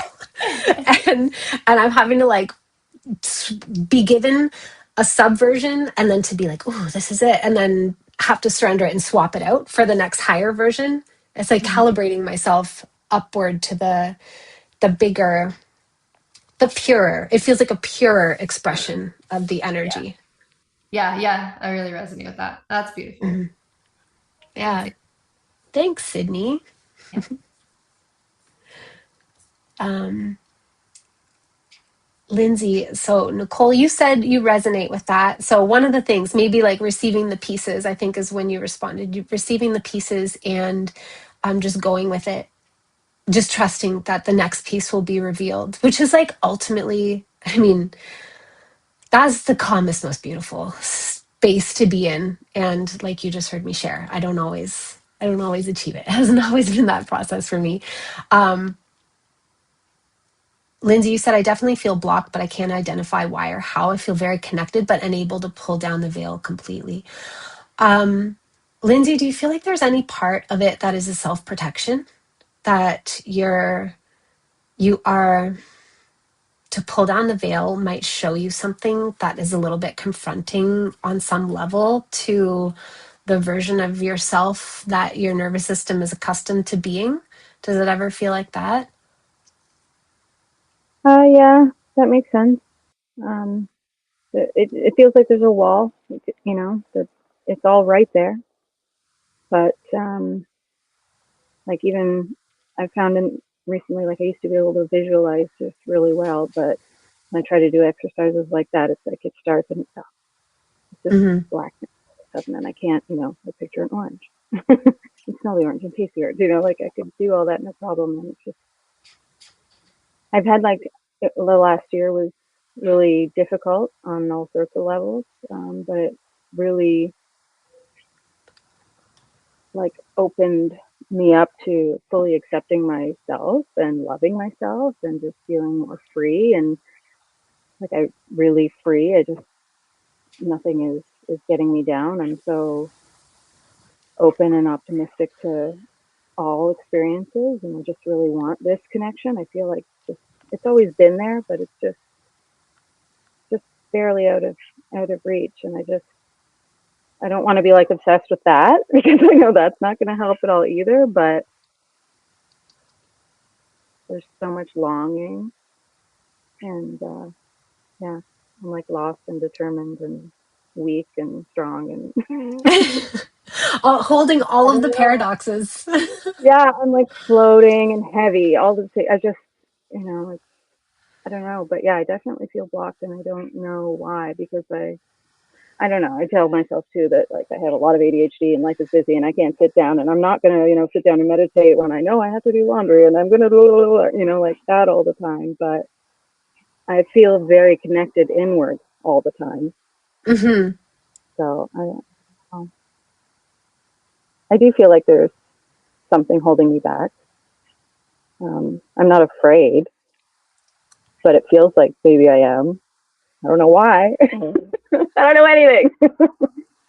It could be too that, like, as you were speaking, um, there are two things. So the first thing was just like, I wonder if you are in a blank space, like I shared, like of just like, whoop, I used to be able to like for yeah, it was a good period of time that I couldn't like if I sat down to do my usual visualization, I couldn't visualize anything. And I didn't feel a connection of desire towards anything either. It was really strange.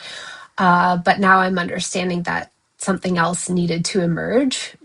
Like I had to just be blank for a while for the thing to emerge. But also as you were speaking, I was thinking like um it it could be that, oh, am I going to be able to capture the words for it? You don't currently have any visual symbolic context to translate it through. Like it could be so different from anything that's previously come through, that there's no, to picture it would actually limit it. Does that make sense? What I'm Yeah, trying to are you able to feel through that veil? Like, can you feel I, the texture of what's on the other side of it? yeah, The energetic texture. I feel the comfort. I feel the duality, I guess. I read tarot and I've been trying to put more into that, not for people, but just for myself and, study that way. And I feel like I have a good, strong connection and understanding. Like it always blows my mind. But so I try to use that as a way to tap in. Um, but yeah, Yeah. a little stagnant. Yeah. And it won't, as long as you're still continuing to, like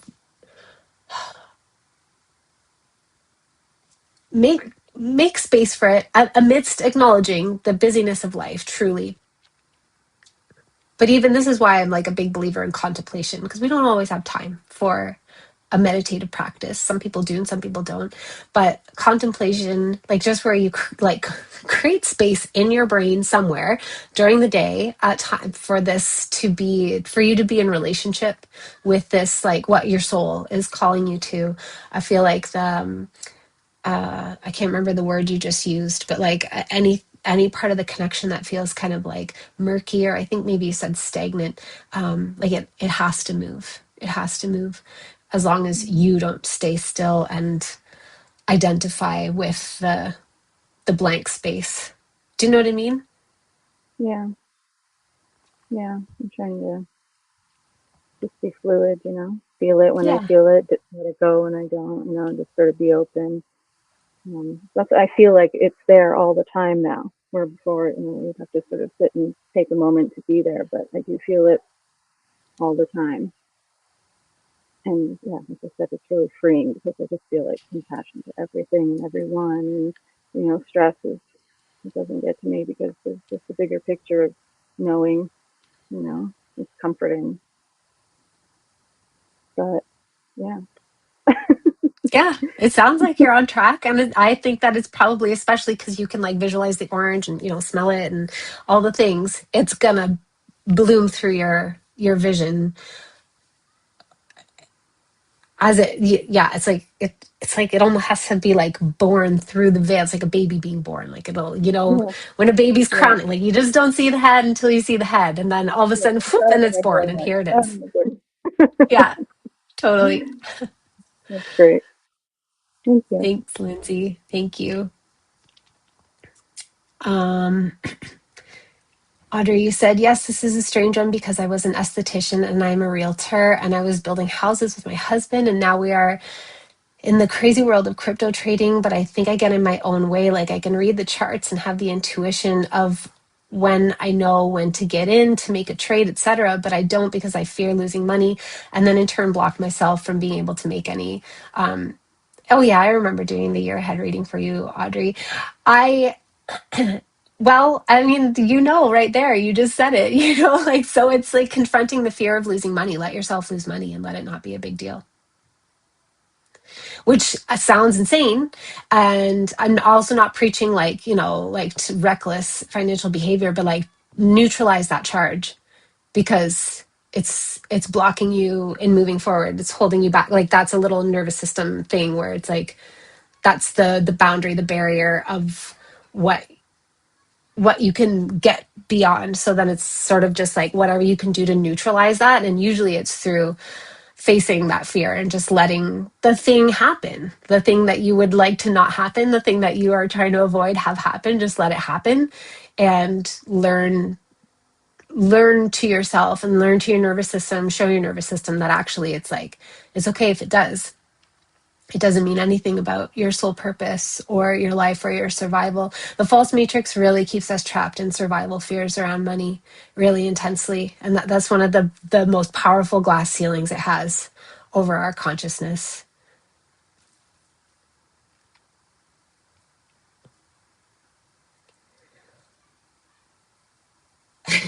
I'm going to continue because I just saw your other message, Audrey, and then I'll read Aurora's. And then you said, sorry, this tablet is hard to type on. I did the year ahead reading for you in December 2025, and so much has changed since then. You went to Bali solo last summer and had Akashic reading visions for other people, but have been so busy it's hard to for yourself. Long story short. Yeah, that's okay. So that's it. It's like put yourself in the way of those fears. And in a way where it's kind of like I like to think about it. Well, it's like exposure therapy, really, but I like to think about it in like homeopathic, ultra dilute but very potent and powerful doses of. So I'm definitely not saying like put all of your savings on the line and your true survival on the line. I don't think that's a good idea. That would probably just like, take you down several vibrational pegs. But it's sort of like give yourself the opportunity, whether it's doing Akashic readings for people or whether it's doing like doing making a trade, like just listening to that intuition and getting the feedback. And even if your intuition or like making the move causes you to lose some money, it's sort of like, is it a loss? Yeah, but it's temporary. Like money comes and money goes. I mean, guys, I just lost so fucking much money. It's insane. It's like it's insane. And I'm telling you, I'm so glad that I did. I honestly am so glad that I did. Life has been a grind for like 2 years, 18 months of pure, like ground into dust. I feel like I've been an engine running on like zero oil. Like it's been rough. And I'm so glad. I wouldn't trade it for anything because what did I learn? Like what I gained in exchange for that money, which money comes and money goes. I'm going to get that. I won't get that money back, but I'll get money back. It's not a problem. What I learned though is my fucking resilience and my ability to alchemize like hard ass lessons. And I just don't feel nearly nearly as limited by my fears or money, even though I don't have the same liquidity, or not even, it's not, I don't even have anything in investments. I don't have anything to spend in supporting myself in my journey that I used to have. But it doesn't, I don't feel, I'm experiencing limits, but they don't make my spirit feel limited the way that it did before, if that makes sense. So, just take a little cruise into fear territory. I don't know if you can hear me. Can you hear me? Yeah, yeah. Okay, sorry. My video stopped, so I can't see myself. All I can see is you. Yeah, so we had built that house, long story short, and so now we're in a position where we thought we would sell that house. We sold another house that you told me to let go of, and we let go of that. But we built this house. It's beautiful with the intentions of selling, and now we're here. We moved out for a month, lived with a friend, and it didn't sell, this other one that we built. And now here we are sitting with it. And I'm like, okay, maybe we're supposed to stay here, but then the bank won't give us a traditional loan because we've been working on this with no other income. So it's a lot. But like the trading thing, my husband always wants to go like all in, and we have lost a ton of our savings from it. And I Mm, think that's my fear is like we're going to lose everything and be like, holy shit, what do we do now? I think that's why I have such fear around it. So I'm trying to like let that go because I see how much money can be made, and then I miss out on the good trades because of that fear, because we have mm-hmm, lost a lot. mm-hmm, mm-hmm. So then it's like, So so then I guess it's just identifying that your mind, your human mind, which is doing its job, which is to protect your incarnation. But so much of your bandwidth is going into trying to mitigate further damage. And it's just like orienting yourself in the direction of your freedom and making the move that leads to your freedom, which is probably going to feel edgy AF. yeah, yeah, And because, for example, like rock bottom is a wonderful place to be because all you do is rebuild from there. Like everybody's so afraid of rock bottom, but way worse than rock bottom is the part where you're like desperately holding on to the sides, trying to not fall to rock bottom. Rock bottom is relief. It's like, here I yeah. am. It's fine, actually. So it's just noticing that place where you're like trying to, yeah, prevent the bad thing from happening, and even spending time if you're having a hard time connecting with your soul because there are these more like urgent, pressing matters of like human what ifs and stuff, then it can be just like putting your soul stuff on a shelf for a moment and spending your time just visualizing the worst case scenario. It will not manifest it just because you're visualizing it. If you visualize the worst case scenario with the intention of bringing neutrality to it, it'll neutralize that. Whereas if you are pushing it away and you're like, I don't want to think about the worst case scenario, I just want to avoid it at all costs. I don't want to think about it. I don't want to feel it. I don't want to experience it. That actually just energizes it and makes it more likely to manifest. So if you give it some airtime in your imagination and just like, what would even happen, and feel the panic that comes up in your body, anything that comes up for you, and just like feel it all the way through. Like it's almost like letting yourself have a mini catharsis, and then it just like that little bit of charge leaves your field and leaves your field and leaves your field, and then your soul will have room to let you know like what the move is to make.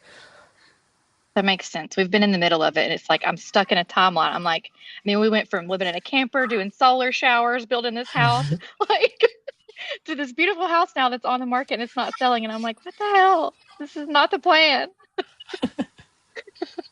So, Best laid plans. yeah. Thank you, Amy. Thanks, Audrey. Aurora, you said I'm in a state of not feeling like you're deserving, or not feeling like I'm deserving, and or too scared to do what I know I need to do because of worrying that I'll be rejected or won't like who I am.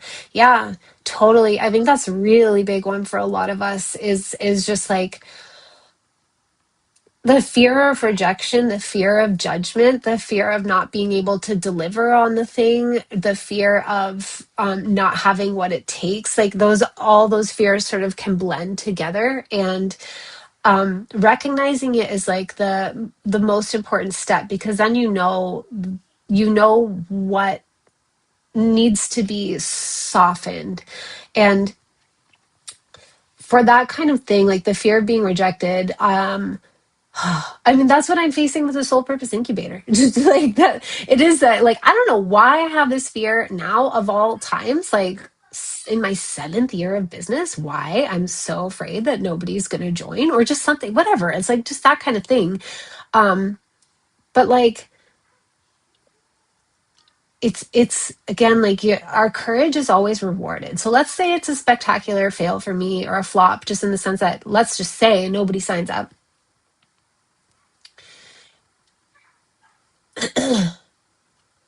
Then a story of rejection will come up, and a story, like all the associated stories that have been hiding in there anyways. And it's just my opportunity to sit with those stories and be with them and give them airtime and like let them have their moment to be seen and all the associated feelings to be felt. And then again, to just alchemize them and release them. Whereas don't if I decided to just can the soul purpose incubator because for some reason it's triggering this for me, I wouldn't ever get that opportunity to face and alchemize the thing that I'll just stay in a state of being held back. You know what I mean? So it's just like wherever you are on your journey, Aurora, it's like taking whatever step you can manage that like stresses that fear out a little bit, but gives you the opportunity to engage with it in an active way, as opposed to letting it be a barrier for you.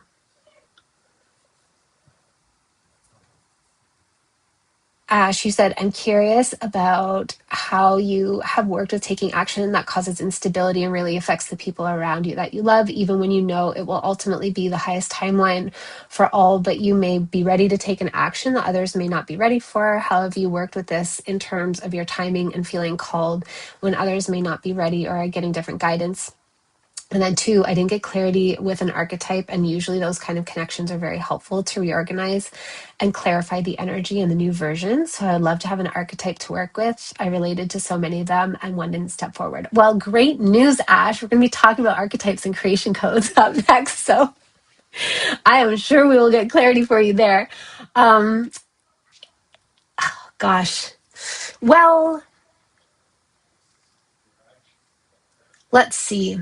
I mean, it depends on where I was in my journey. For a long time, I held myself back because I wasn't, I felt like the others in my life weren't ready for me to destabilize things. And then, um, at least for me, it just got to a point where like I couldn't, it was costing me too much. Like it felt like a heartbreaking level of self-betrayal. And again, like I think I tend to go to extremes and I don't mean to. That's just probably my process. And I'm not advocating this for everyone. But it's sort of like the last time I really destabilized things was when I just decided I was accepting a job and we were moving to this area and my husband was either going to come or he wasn't. And I wasn't, it sounds very callous, but it wasn't. It was just like, I have to do this because everything cannot have been for nothing. And then I was like, and I'm not staying at this job. And I moved us and we're here now. And I'm going to start this business. And I have no backup plan and no savings. And in fact, a ton of debt. And so that was the most destabilizing, which is a little bit different from your destabilizing scenario, but, or at least the pieces that I know about it. But um, it, it was again coming from like, I was at this place where I was like, if I don't do this, it's gonna come at such a, I don't know how to put it. It was like at such a heartbreaking cost. It was like the the stability is not going to be worth it in the long run for the people who might feel like their nose is out of joint because they perceive that I'm destabilizing them, but they'll have this hollow, empty version of me, a husk of who I should be to them in their lives. And so I could tell that the temporary destabilization would be worth it. And I just had to gamble on myself and gamble on that. And that's really all I know about it is just my own experience. I think everybody's path is so different, and it's at the time that I made that decision, it already, like, William wasn't born yet, so I had two children, but it wasn't quite the same as having three children. And yeah, it's hard. Like, destabilizing the lives of our loved ones is like it's a big move to make. And I feel, coming back to kind of what I've been saying many times, is like, I feel like there's this moment where you'll just know. I mean, you don't have to get to the extreme that I did, where you know that the self betrayal will like actually kill a part of you. Um, but there's like a divine timing moment where you'll just know that it's time to make this move. And then in the lead up to it, similar to what I shared with Audrey about facing the worst case scenario, it's almost like imagining and priming yourself with the vision of, like, or Abraham Hicks calls it pre-paving, but it's like where you're imagining it and you're exploring all the different things that come up within you around it, so that you can, like, clear any charges around it before the time is ripe.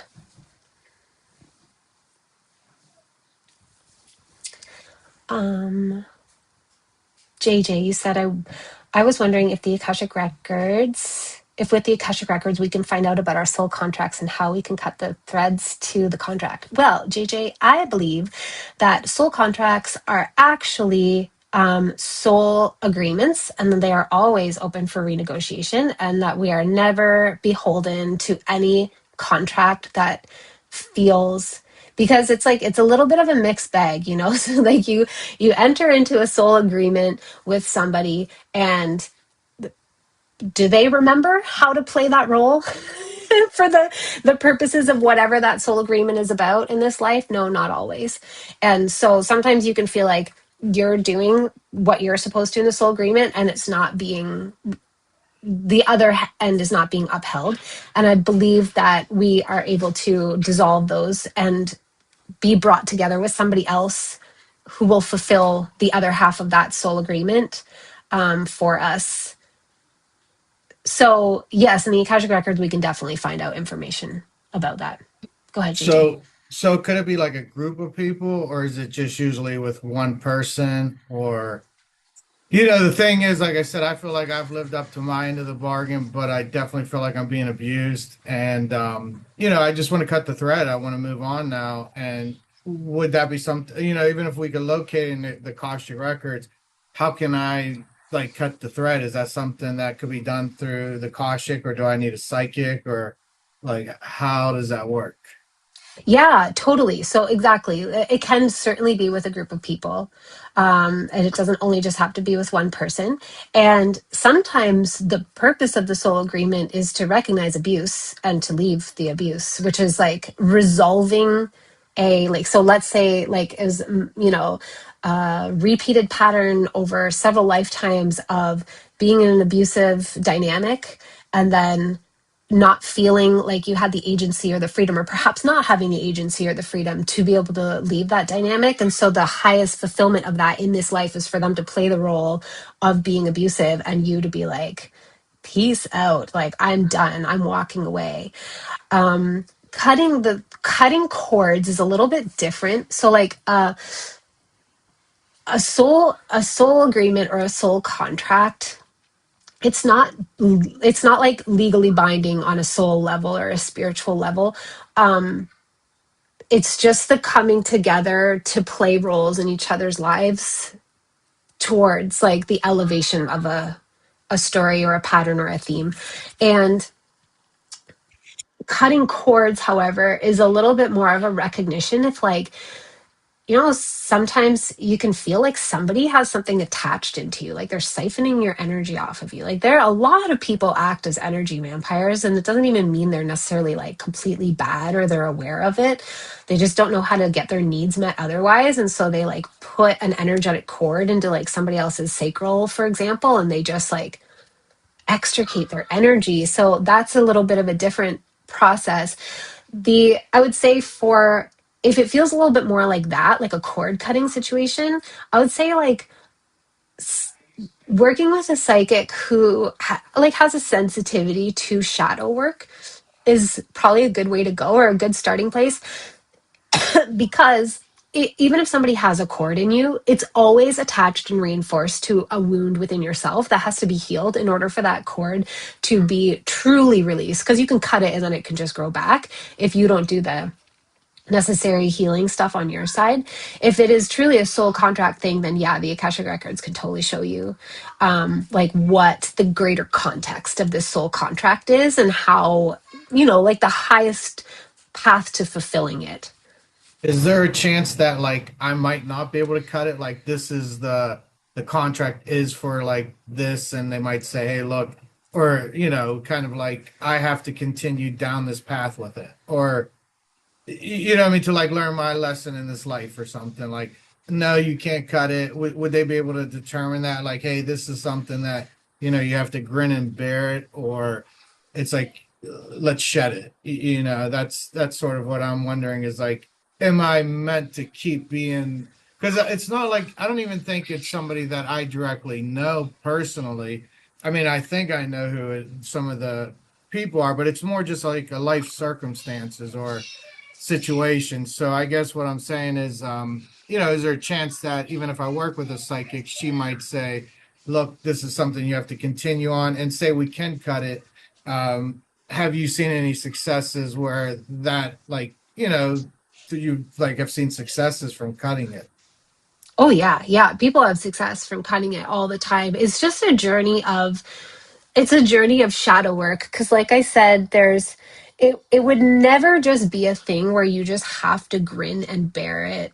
Um because that doesn't lead to anywhere. Do you know what I mean? Like, so soul contracts, like, they're designed to lead to something. They're designed to lead to healing or resolution, or it's a little bit like karma, but it's like karma that has to be played out with others.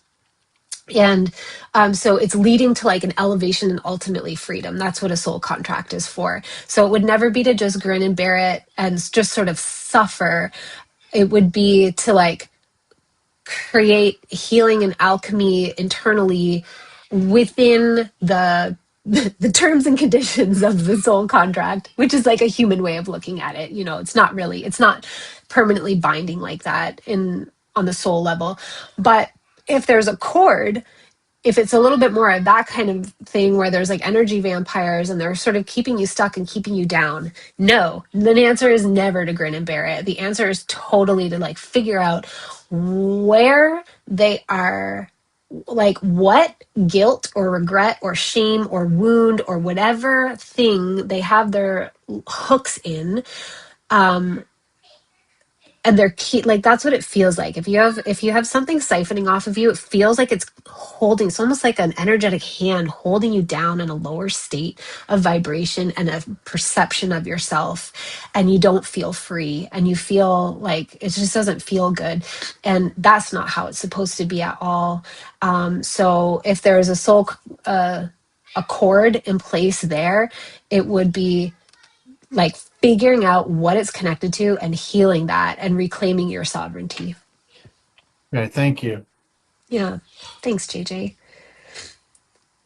Um, Kel, go ahead, and then I'll answer Aurora's question, and then I will let you all go because I've kept you for so long, but this has been amazing. Go ahead, Kel. Yeah, hi, thanks. What are your thoughts on intuition? What's your experience on intuition being like a neutral experience versus like attached to emotions? Like I've had this recent experience where I'm realizing like I'll have intuition about something. I have intuition about things all the time, but moldy rentals is something I'm always blocked about. So I keep finding myself renting moldy rooms, apartments, and in this loop. And I had this huge opening this week where I had intuition to go forward with doing something differently. You've talked a lot about this, and it's really helpful because like the doing something differently, I have to face a different seeming, like a fear that I perceive as different. It's like instead of facing a moldy rental and continued health problems, it's facing money fears of financing a tiny home is the form it's taking right now. And Uh-huh. I had this surrender where I imagined the worst case scenario, and I wasn't as scared of it anymore about financing a tiny home, going into more debt, using all my money to do this, and then um, having something that stops the cycle that I've been in for almost 20 years of getting sick in rentals, Oh my God. which prevents me from fulfilling my very clear life purpose of offering more and more forgiveness retreats and play shops. And the only reason I don't do it as frequently is because I'm always in a state of getting my basic housing needs met and health needs because of this loop. Yeah.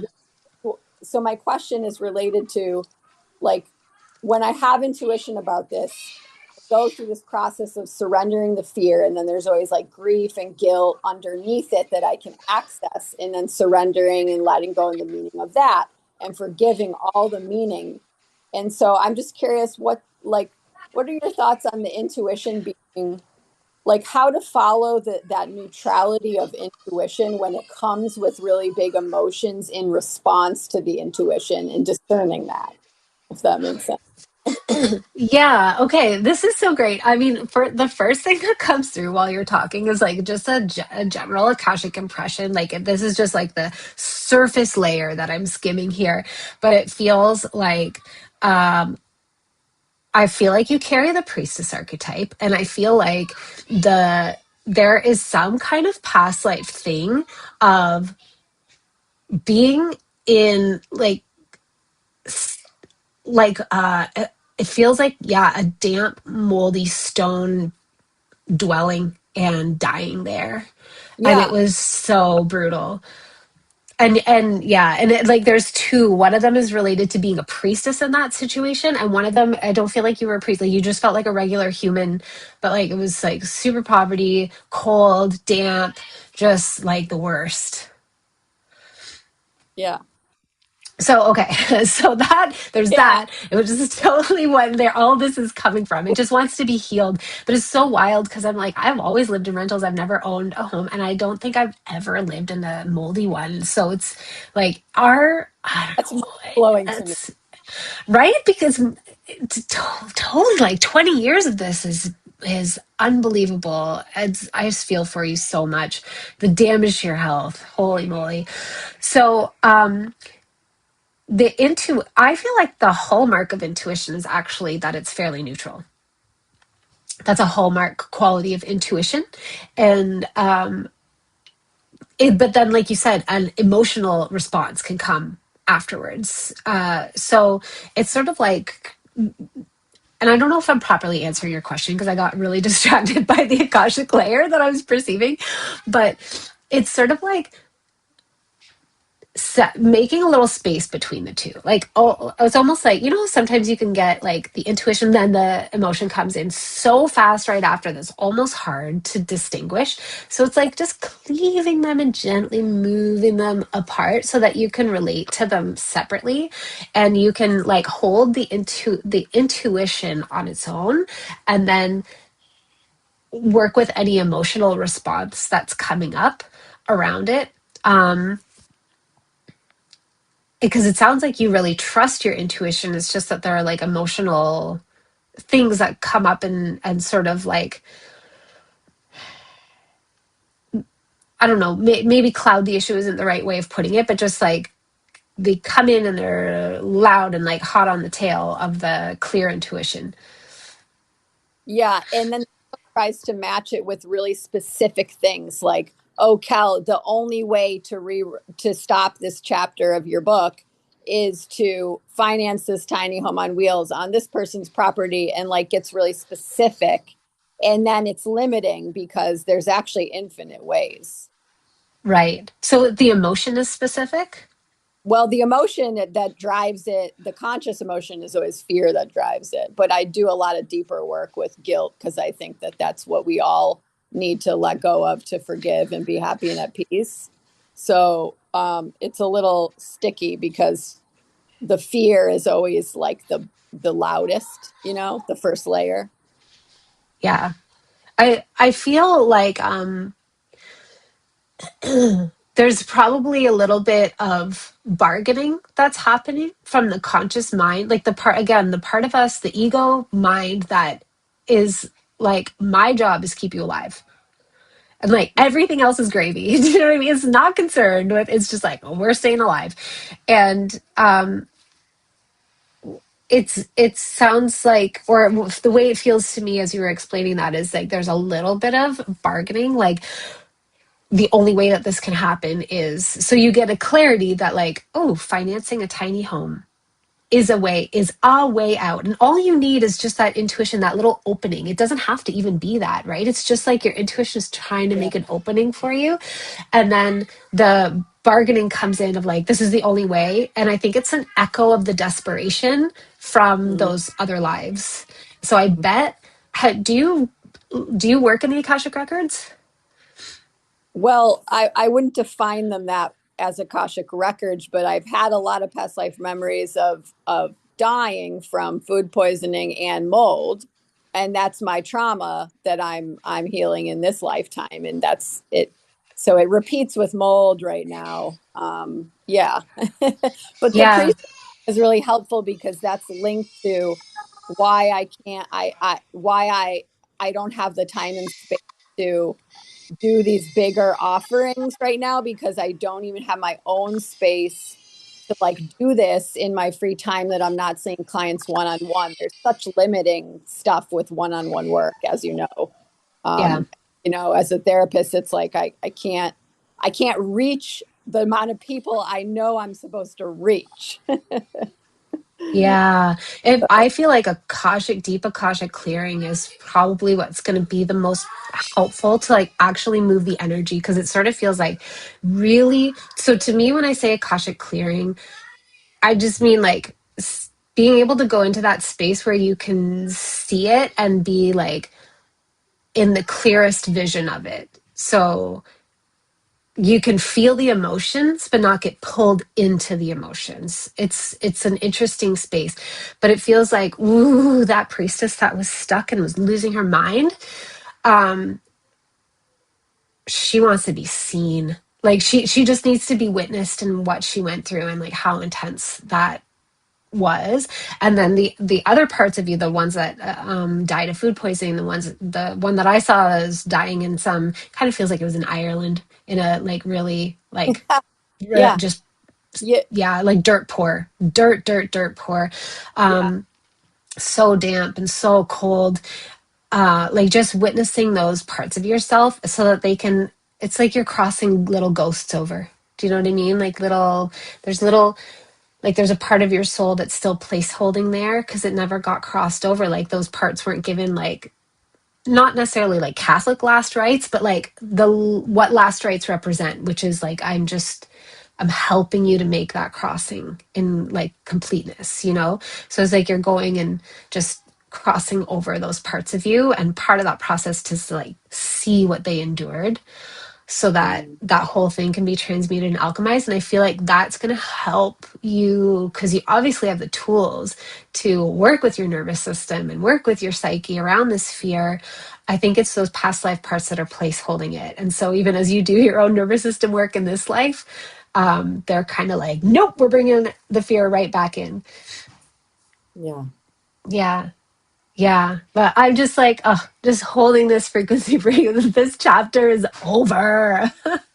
Thank you so much for linking the priestess. That's so helpful. That's what I think I needed and wanted to hear. And you are like, I that Akashic the specifics of what you brought in was actually the same as years ago Akashic reading about like very like exactly the same and also similar to what I've remembered. So yeah, thank you.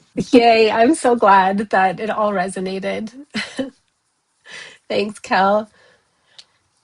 Last question, Aurora. What are the archetypes again? I'm curious too if the archetypes you brought up are only for Earth or do they apply elsewhere? And are there archetypes we don't have here on Earth? Yeah, I can really speak into this quickly for sure. So, our archetypes are such a hard thing to talk about because there are so many of them. But it's sort of like if you imagine this whole thing as a gigantic, long arc, multidimensional story the same way in stories there are archetypal characters, so there's like the hero and there's I mean it depends on what kind of story. My brain always gets geared to like fantasy stories, so like there'd be the hero, there'd be the mystic and the mentor to the hero, and there'd be the warrior and there'd be the healer, and there's just these different archetypes. And similarly we play those kind of roles, and when you can connect with your archetypal role is usually roles, and sometimes they're interchangeable. So in certain chapters of our lives we'll play a particular archetypal role at the forefront and other ones will recede. But like we have different, so the priestess is an archetype. It's a role that we've played multiple lifetimes, just as one example, just one of many, one of infinite. There's just so many archetypes. How could you ever like the vixen, the seducer, there's so many, and some of them are like lower, closer to earth, like more human expressions, like you can feel they're more like 5D, and there's some distortions there, and sometimes we're playing out distorted archetypes in order to elevate them back into their higher dimensional, like clearer, purer state. But when you can understand the archetypal role that you're playing, it becomes a little bit easier to embody that. So, for example, one of my strongest archetypes is the speaker. I'm here to be a speaker. And I mean, it's fairly self-evident. I don't think I need to explain anything more than that. It's like you guys have been on a call with me for 2.5 hours. Like I can just talk, a girl could talk, but I wasn't always like this. Like I was a little bit chattery, but with people that I knew. But there's just something that activated in me, and I kind of always knew it from even when I was a little girl. I had visions of myself speaking and being able to like change things on Earth by speaking. So I have a strong speaker archetype. I have a strong teacher archetype. I obviously have an oracle archetype. And so it's just sort of like feeling into for yourself what those archetypes are. And they're never meant to limit you. They don't flatten your character or your expression at all. They clarify it. And they give you, so it's like easier for me to be brave and to speak because I know I carry the speaker archetype. It's easier for me to share my like oracular seeings because I know I carry the oracle archetype. And often an archetype feels like it just fits you. Like you when it comes through, you're just like, yes, that's true. But I'll say for me, the priestess was really hard to hold. And I think that's because priestesses have been through some shit. um, but that one was a tough one for me to like hold. It felt a little bit stretchy and a little bit audacious. So it doesn't always feel comfortable, but it nonetheless feels true and it feels very activating. So that's like my nutshell summary of what archetypes are. I hope that was helpful. Oh my gosh, 7:30 on the nose. Well, Eastern time anyways. I'm so flattered that like a handful of you stayed here with me for 2.5 hours. Oh, good. I'm glad, Aurora. Thank you so much. I really hope that this brought through clarity for you and activations, and just as just the beauty of connecting in together and creating a field of clarity and a field of soul resonance and acknowledgement that we are here purposefully, meaningfully.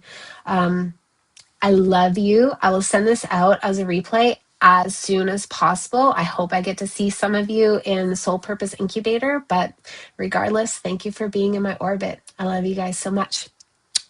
Bye.